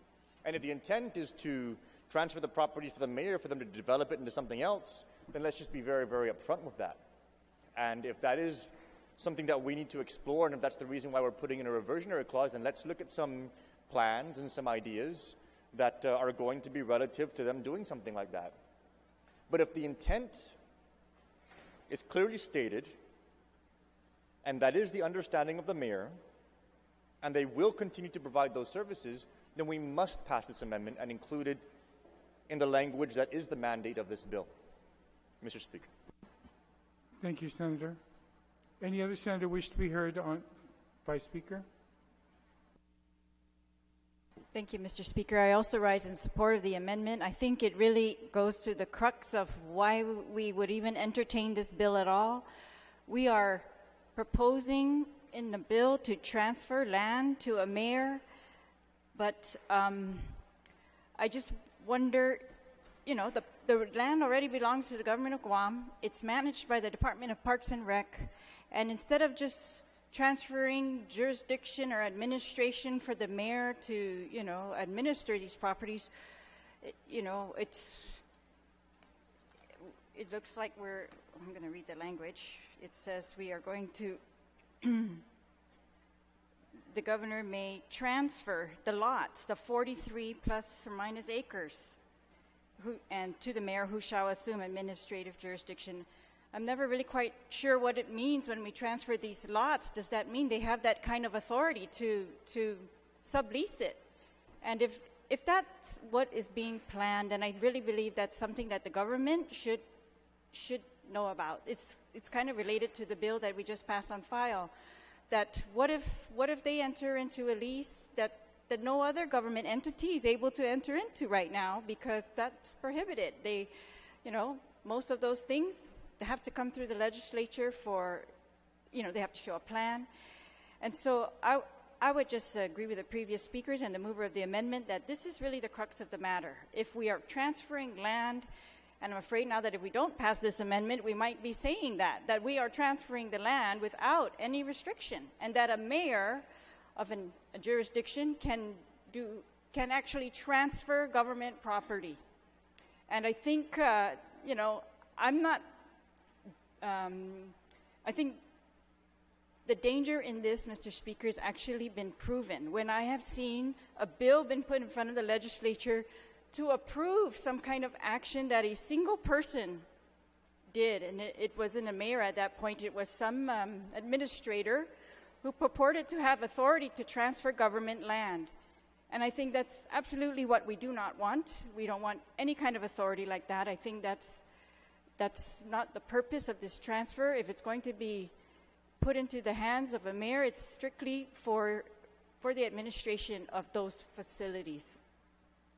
So I support the amendment that it really should be very much set in stone that this transfer does not authorize further transfer, further subletting to a private entity, no less, taking it away from being used by the people of Guam. And here we're talking about Tiden. A lot of people come up to me and talk to me about how they think this is property in the middle of Guam that, should be for the benefit of all the people of Guam. And while I think the mayor has done an excellent job, I just think we have to be careful when we allow any further transfer. So now I'm actually asking my colleagues to please approve this amendment, because after our discussion, I'm afraid that our intent might show differently on the record if we do not approve it. Thank you, Mr. Speaker.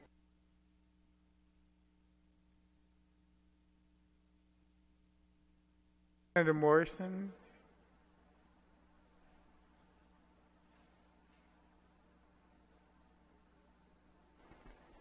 Thank you, Mr. Speaker. I hope I'm not trying to read too far into to this amendment or the language here, but maybe I was looking to proffer an amendment to the amendment, but maybe the author can clarify the language here in regards to line 8.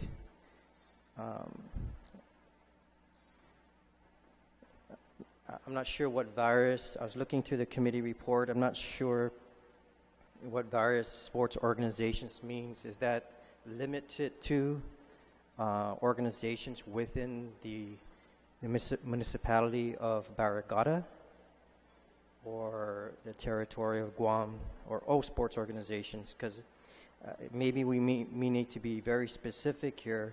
And reading even DPR's testimony, I'm sure the management is very aware of when that property was transferred over to the Department Parks and Recreation. There was a reversionary clause in there to ensure that the facilities were to be used for the territory of Guam, for all organizations of the territory of Guam. And should that not occur, that it be reverted back. But so I just like clarification on various sports organizations, and maybe we may have to be specific there to ensure that we're still consistent with the existing reversionary clause that when that was deeded over to the government of Guam. I'm surprised I don't see that in DPR's testimony, and I just want to make sure this is, if it's not limited, and the author can clarify. Maybe we could further enhance this language.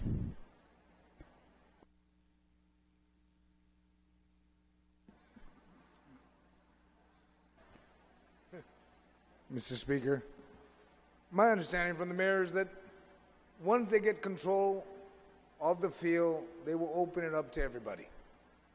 One of the biggest problems they have been having is that when they just want to get the Barrigada community to use the field, it's like, let me check the schedule from Parks. There's a lot of negative.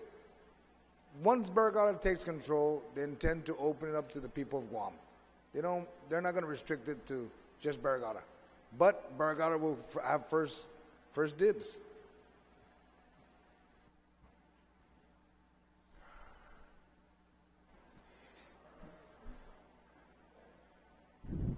So, Mr. Speaker, I thank the author for clarifying that. So, when we're reading through the testimonies from the various organizations here, even the mayor, and, they're making it very clear that this is not only specific to only Barrigada, but organizations throughout the island.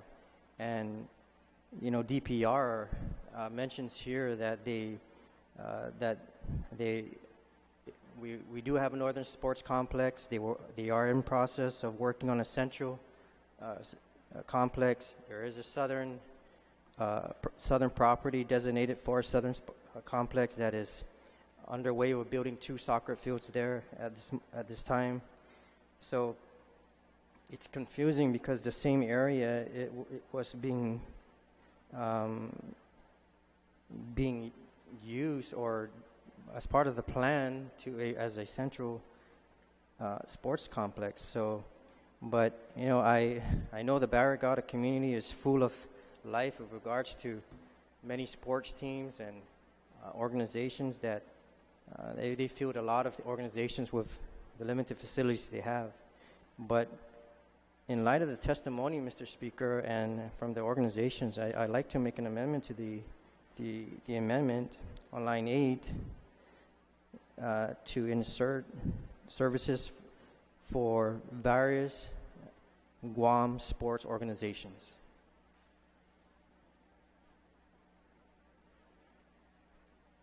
So the amendment being proffered by Senator Morrison is to put before sports Guam, various Guam sports organizations. On that simple amendment, is there any objection? Anyone wish to speak? On the Morrison amendment to add the word Guam between various and sports. Any objection?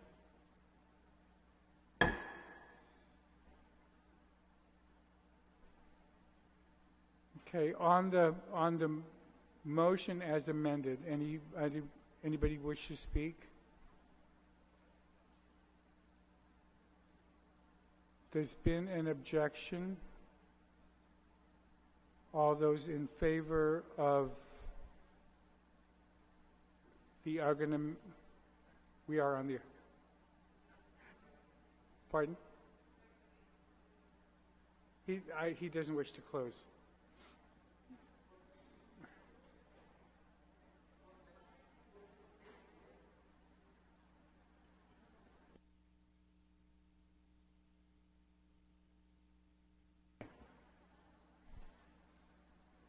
There being none, on the amendment, did you object? No, you didn't.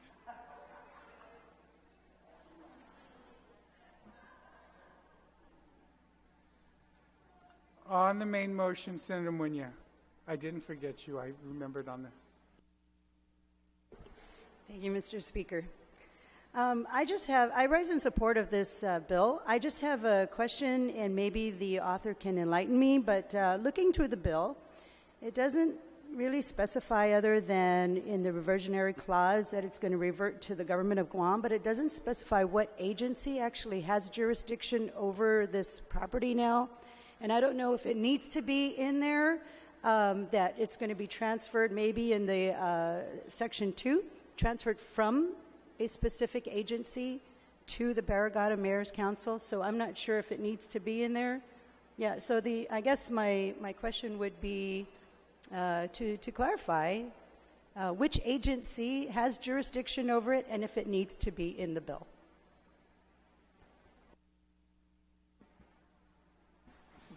Mr. Speaker, my understanding is that Parks and Rec controls all parks, and I'm not too sure if we need to put them, to move it from them to the mayors.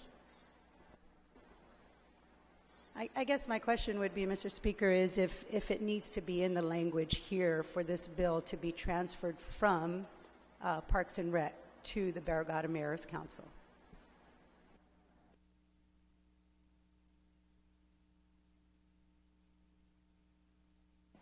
We'll take a short recess. The legal's trying to confirm that.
Legislature back in order. I believe legal counsel has advised us that there is no need for the specific mention. Any other senator wish to be heard on the main motion? On the main motion? Senator St. Nicholas. Thank you, Mr. Speaker. We are on the main motion of Bill 62-34. Mr. Speaker, I spoke,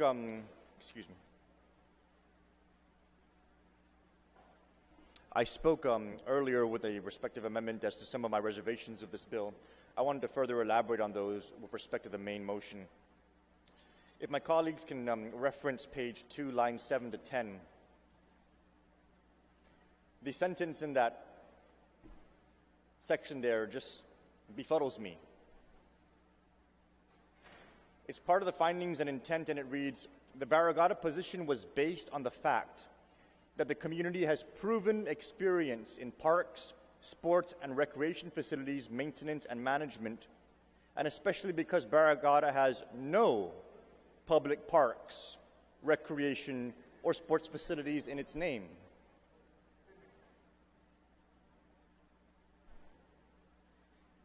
And it underscores my concern of this overall bill. I mean, to just come out and say that the Barrigada position is that they have proven experience to maintain these facilities that they don't have. It just underscores my overall concern that putting an additional 43 acres for a mayor to manage on top of what they have clearly articulated is a mandate environment that, taken as a whole, is overburdensome, is just not something that I can support. Mr. Speaker, let's put it into context.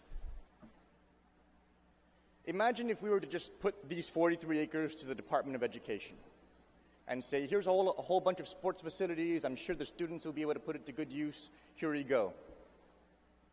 Have at it. DOE will come right back to us and say, we don't have the resources to be able to absorb this additional burden. The Barrigada Mayor's Office, the municipality of Barrigada, while it is its own legal municipality, from a budgetary perspective is similar to it being a division within the Department of Education, in that the Mayor's Council receives a lump sum appropriation and then it gets divvied up among all the other mayors, all the responsibilities in all the villages. Similar to how DOE gets a lump sum appropriation and then it's divvied up based on what the needs of education are, and the divisions get funded from there. We don't mandate individual appropriations to villages. So when we add a burden to one village, it's taking resources away from every other village. And that further underscores my concern with taking these assets and putting them under the management of an operation that's already saying it doesn't have enough resources. Especially because these assets are already under the Department of Parks and Recreation, which you and I, Mr. Speaker, worked to, over the last several terms, become primarily fully funded from the Tourist Attraction Fund. Several terms ago, you and I worked together to make sure that Parks and Rec, which historically was never receiving its general fund appropriation, now would get funded by the Tourist Attraction Fund, the one fund that is always flush with cash. So we're going to take all these facilities, these 43 acres, that are under the management of an agency whose budget is funded because its funding source is flush, and we're going to put it into the responsibility of a mayor that is under a mayor's council that already is canceling grass cutting in schools because it doesn't have enough money. For me, that makes as much sense as that section, lines 7 to 10 on page 2. You can't take something and throw it into a division or an agency, or in this case, a mayor, a municipality, when the resources aren't there for them to be able to manage it effectively. And if the idea is, well, they're going to be able to go out there and do that, based on the way this bill is written, in particular with the amendments, how is that going to happen?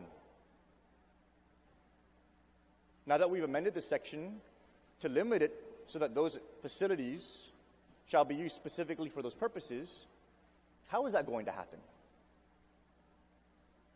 I would love to know so that I can go and tell all the other mayors to go and monetize all of their sports facilities in the same fashion.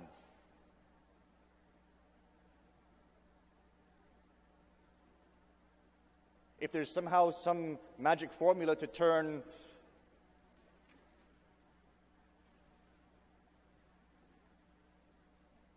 a recreational center, a football field, and several baseball fields and tennis courts into revenue positive assets, by all means share it. Because any other municipality that has these resources, these are all cost centers.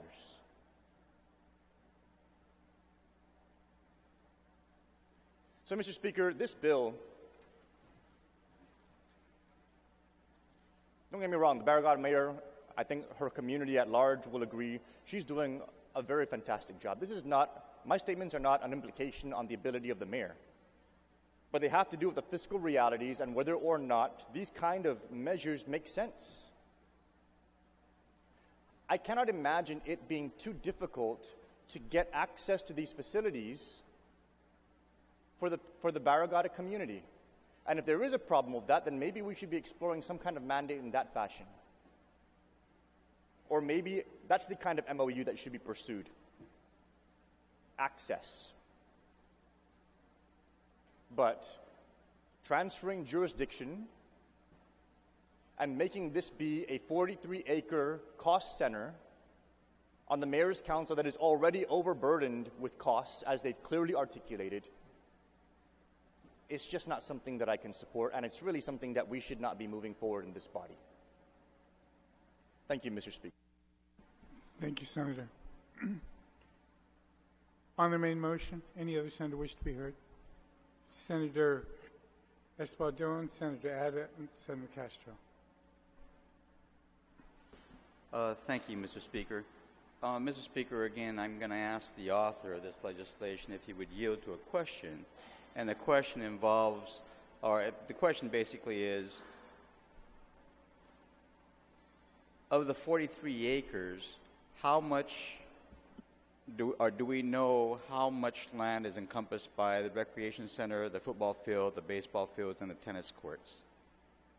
In essence, how much land is not covered, is not included in the recreational facilities? There's 43 acres. And the reason why I need to ask that question is because the Department of Recreation basically supports this bill. However, they state that, again, they ask that the Tejan Gym and any undeveloped land not be included in transferring it over to the municipality of Barrigada. So the question is, how much land do the sports fields at present, including the area where the carnival used to be, how much land of the 43 acres does that encompass, if the author would so yield? Do you,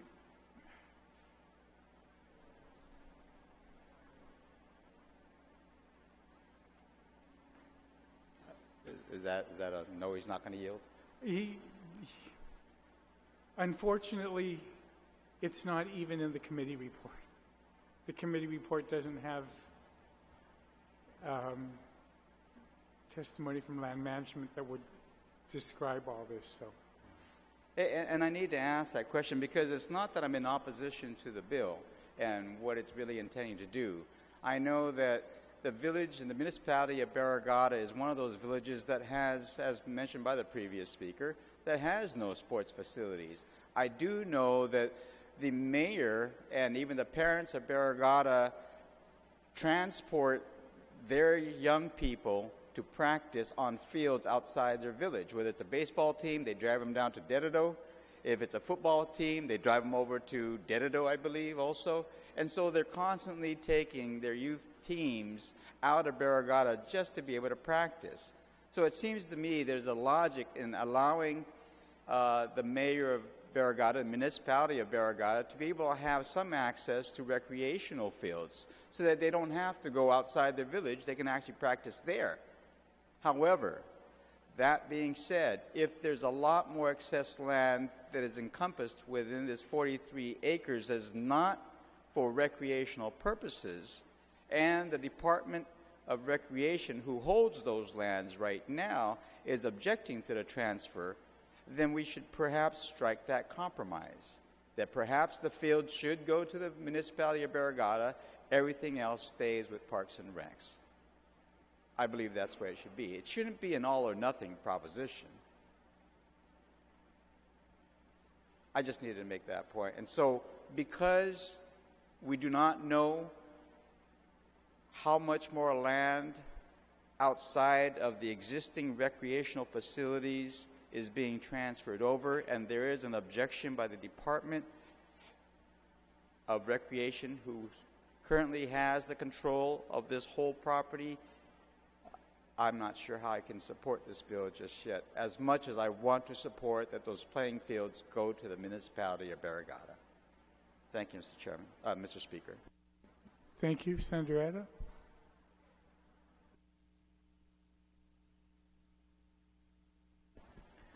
Thank you, Mr. Chairman, Mr. Speaker. I just want to direct attention of the body for those who haven't had a chance to read the committee report, and in the findings of the committee, in the findings that was outlined in the committee report, the committee did ask the sponsor if there was any changes to be made, and as it turns out, there was no changes that was being recommended, and he had asked to report it out as introduced, and that's fine, and that's what the committee did. However, the committee also had brought up to the attention of the sponsor certain issues which never got responded to, but probably needs to be clarified during this discussion. But some of the issues were, one, does the transfer need pre-approval from the Department of Interior National Park Service? That question was asked because in the conveyance deed to Government of Guam, there was a provision in there that made mention of the fact that any further transfer may require pre-approval from the Department of Interior National Park Service. Now, transferring it from Gov Guam to a mayor's office, does that constitute a transfer that will require such pre-approval? I don't know. Is the mayor, the second question was, is the mayor and the Municipal Planning Council assured of the environmental responsibility relative to the transfer? The issues and concerns about the environment were raised when a bill was introduced to rezone Southern Tizon up to, I believe, M1. And the mayor's office had objected to it initially because there was probably unexploded munitions in there. There's contaminated areas.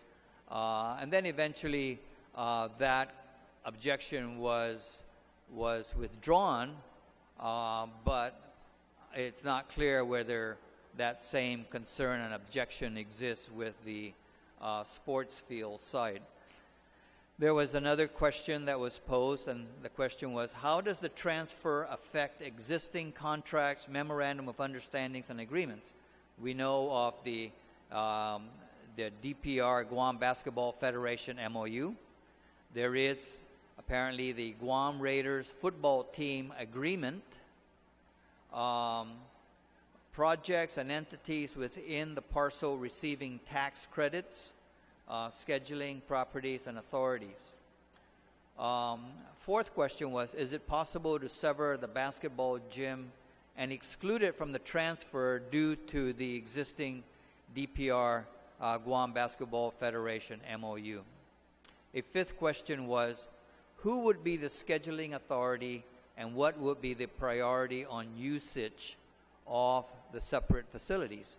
These facilities, especially the baseball fields and whatnot, are actually used by various Guam sports organizations.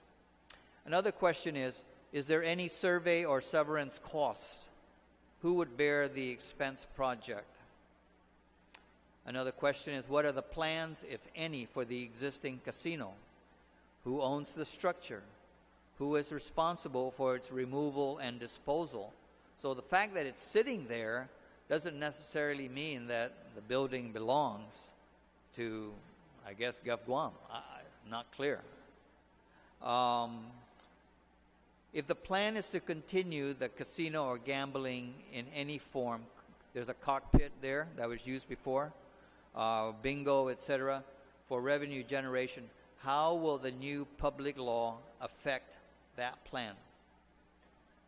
Who is responsible for the removal of the old Liberation Day Carnival structures? Well, there's been some progress in removing some of the structures there, but you still have a lot of the small huts. Now, I guess, is the mayor's office going to be now responsible for cleaning that up when it starts becoming dilapidated and becoming a hazard? 10th question was, has the personal injury case related to the fall off, that young kid, the young man that fell off the climbing tower, has that been resolved? And, is that liability still with Gov Guam, or is that now going to transfer to the Barrigada mayor? 11th question was, should the Barrigada mayor's office be responsible for any facility upgrades that may be needed in the bathrooms, stadium lights, etc.? Who has responsibility for utility expenses and billings? And I think that one is kind of somewhat answered by what happened in Inarahan, where DPR says, we can't afford those lights anymore, they cut it off. And so if the mayor wants it, they're going to have to pay for it.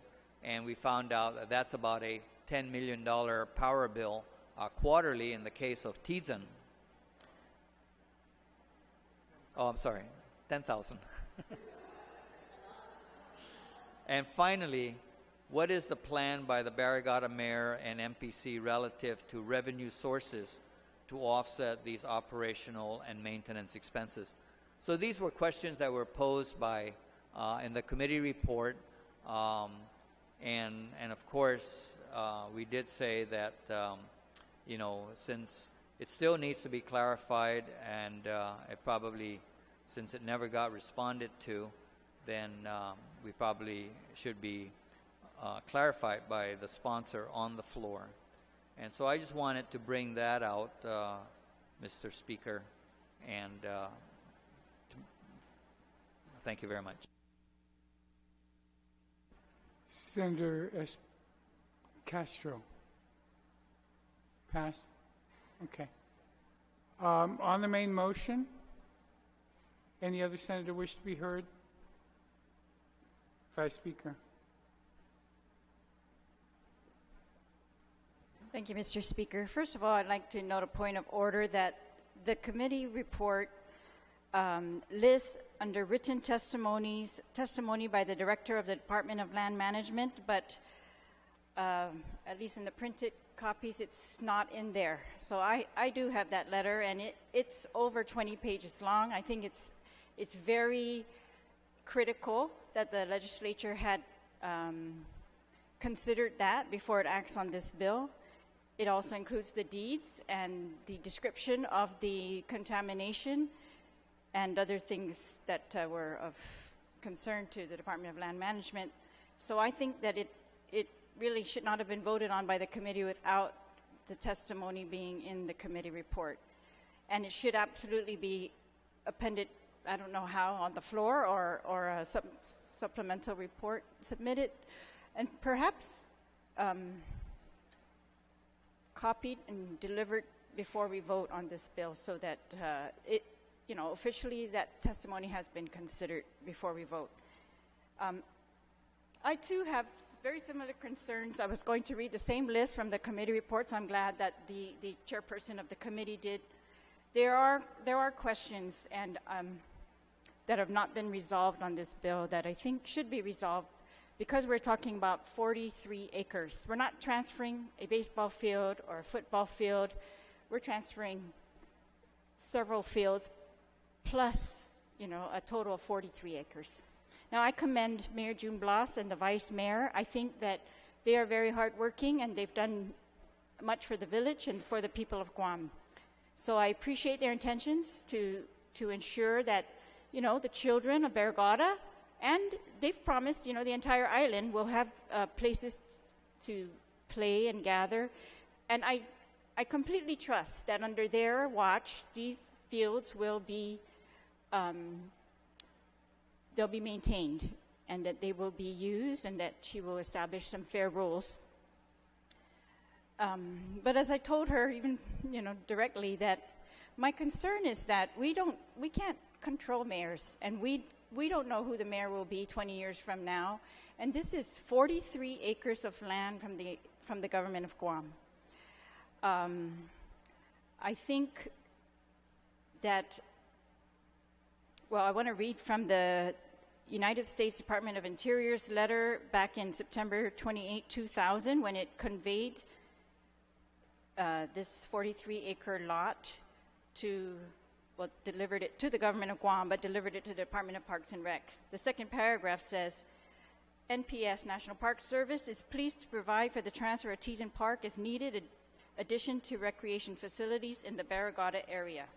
The property is transferred prior to the completion of remedial action for prior contamination under the terms of an agreement between the Department of Navy and the government of Guam and the Comprehensive Environmental Response, Compensation, and Liability Act.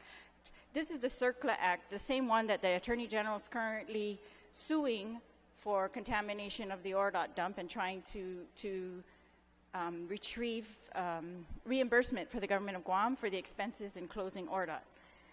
The deed restricts the department from drilling wells on the property and removing soil from an area of a former go-kart track.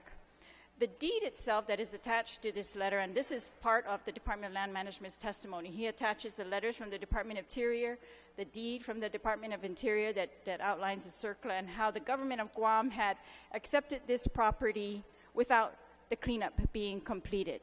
And that the governor of Guam was then charged with putting in writing whether he deemed the property suitable for human use or not.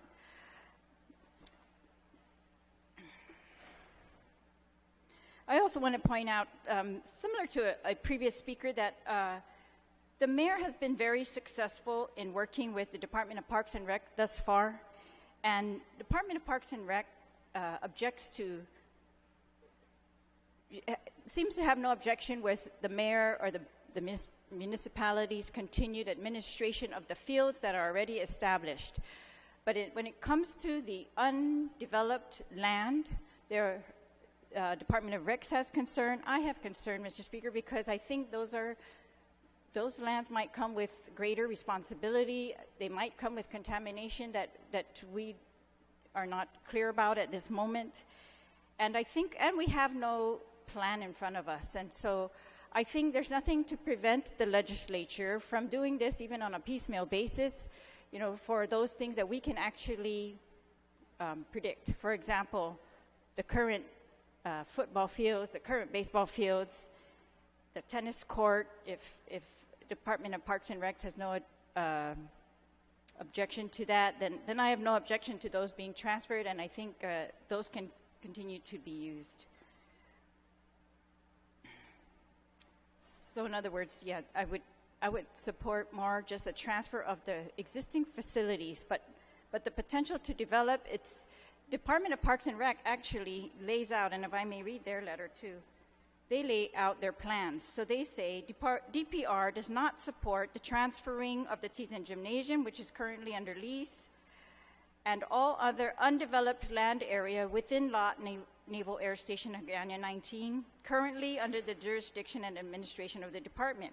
DPR is currently in the planning phase of developing a central sports complex within the subject parcel to address the current demand placed on the DPR Northern Sports Complex in Dedido. I would like to give both DPR and the mayor of Barragata, the opportunity to work together to further develop these properties prior to any cutting off of DPR from this capability. I think if they've already got plans or they're working on plans, and they do, it is their mandate to address the overburden on the Dedido Sports Complex, on the Agatna Pool, or whatever other facilities that they currently manage for the entire island.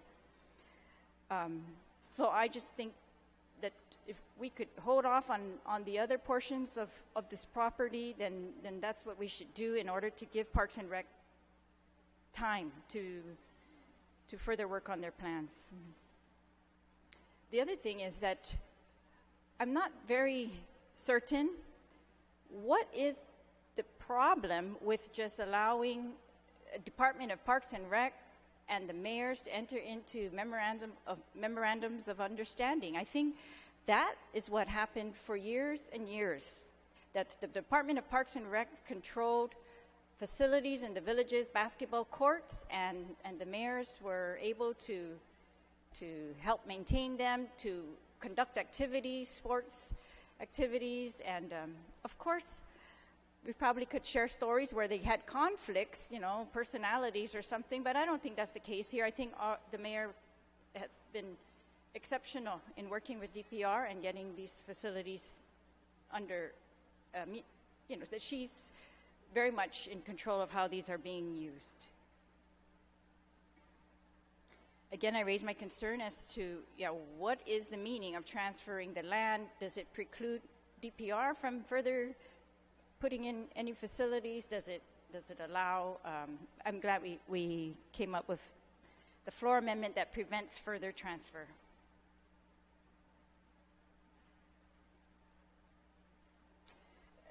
That's it for my objections on the bill, Mr. Speaker. So I would ask that just we narrow this bill down before we pass it. Thank you, Mr. Speaker. Thank you.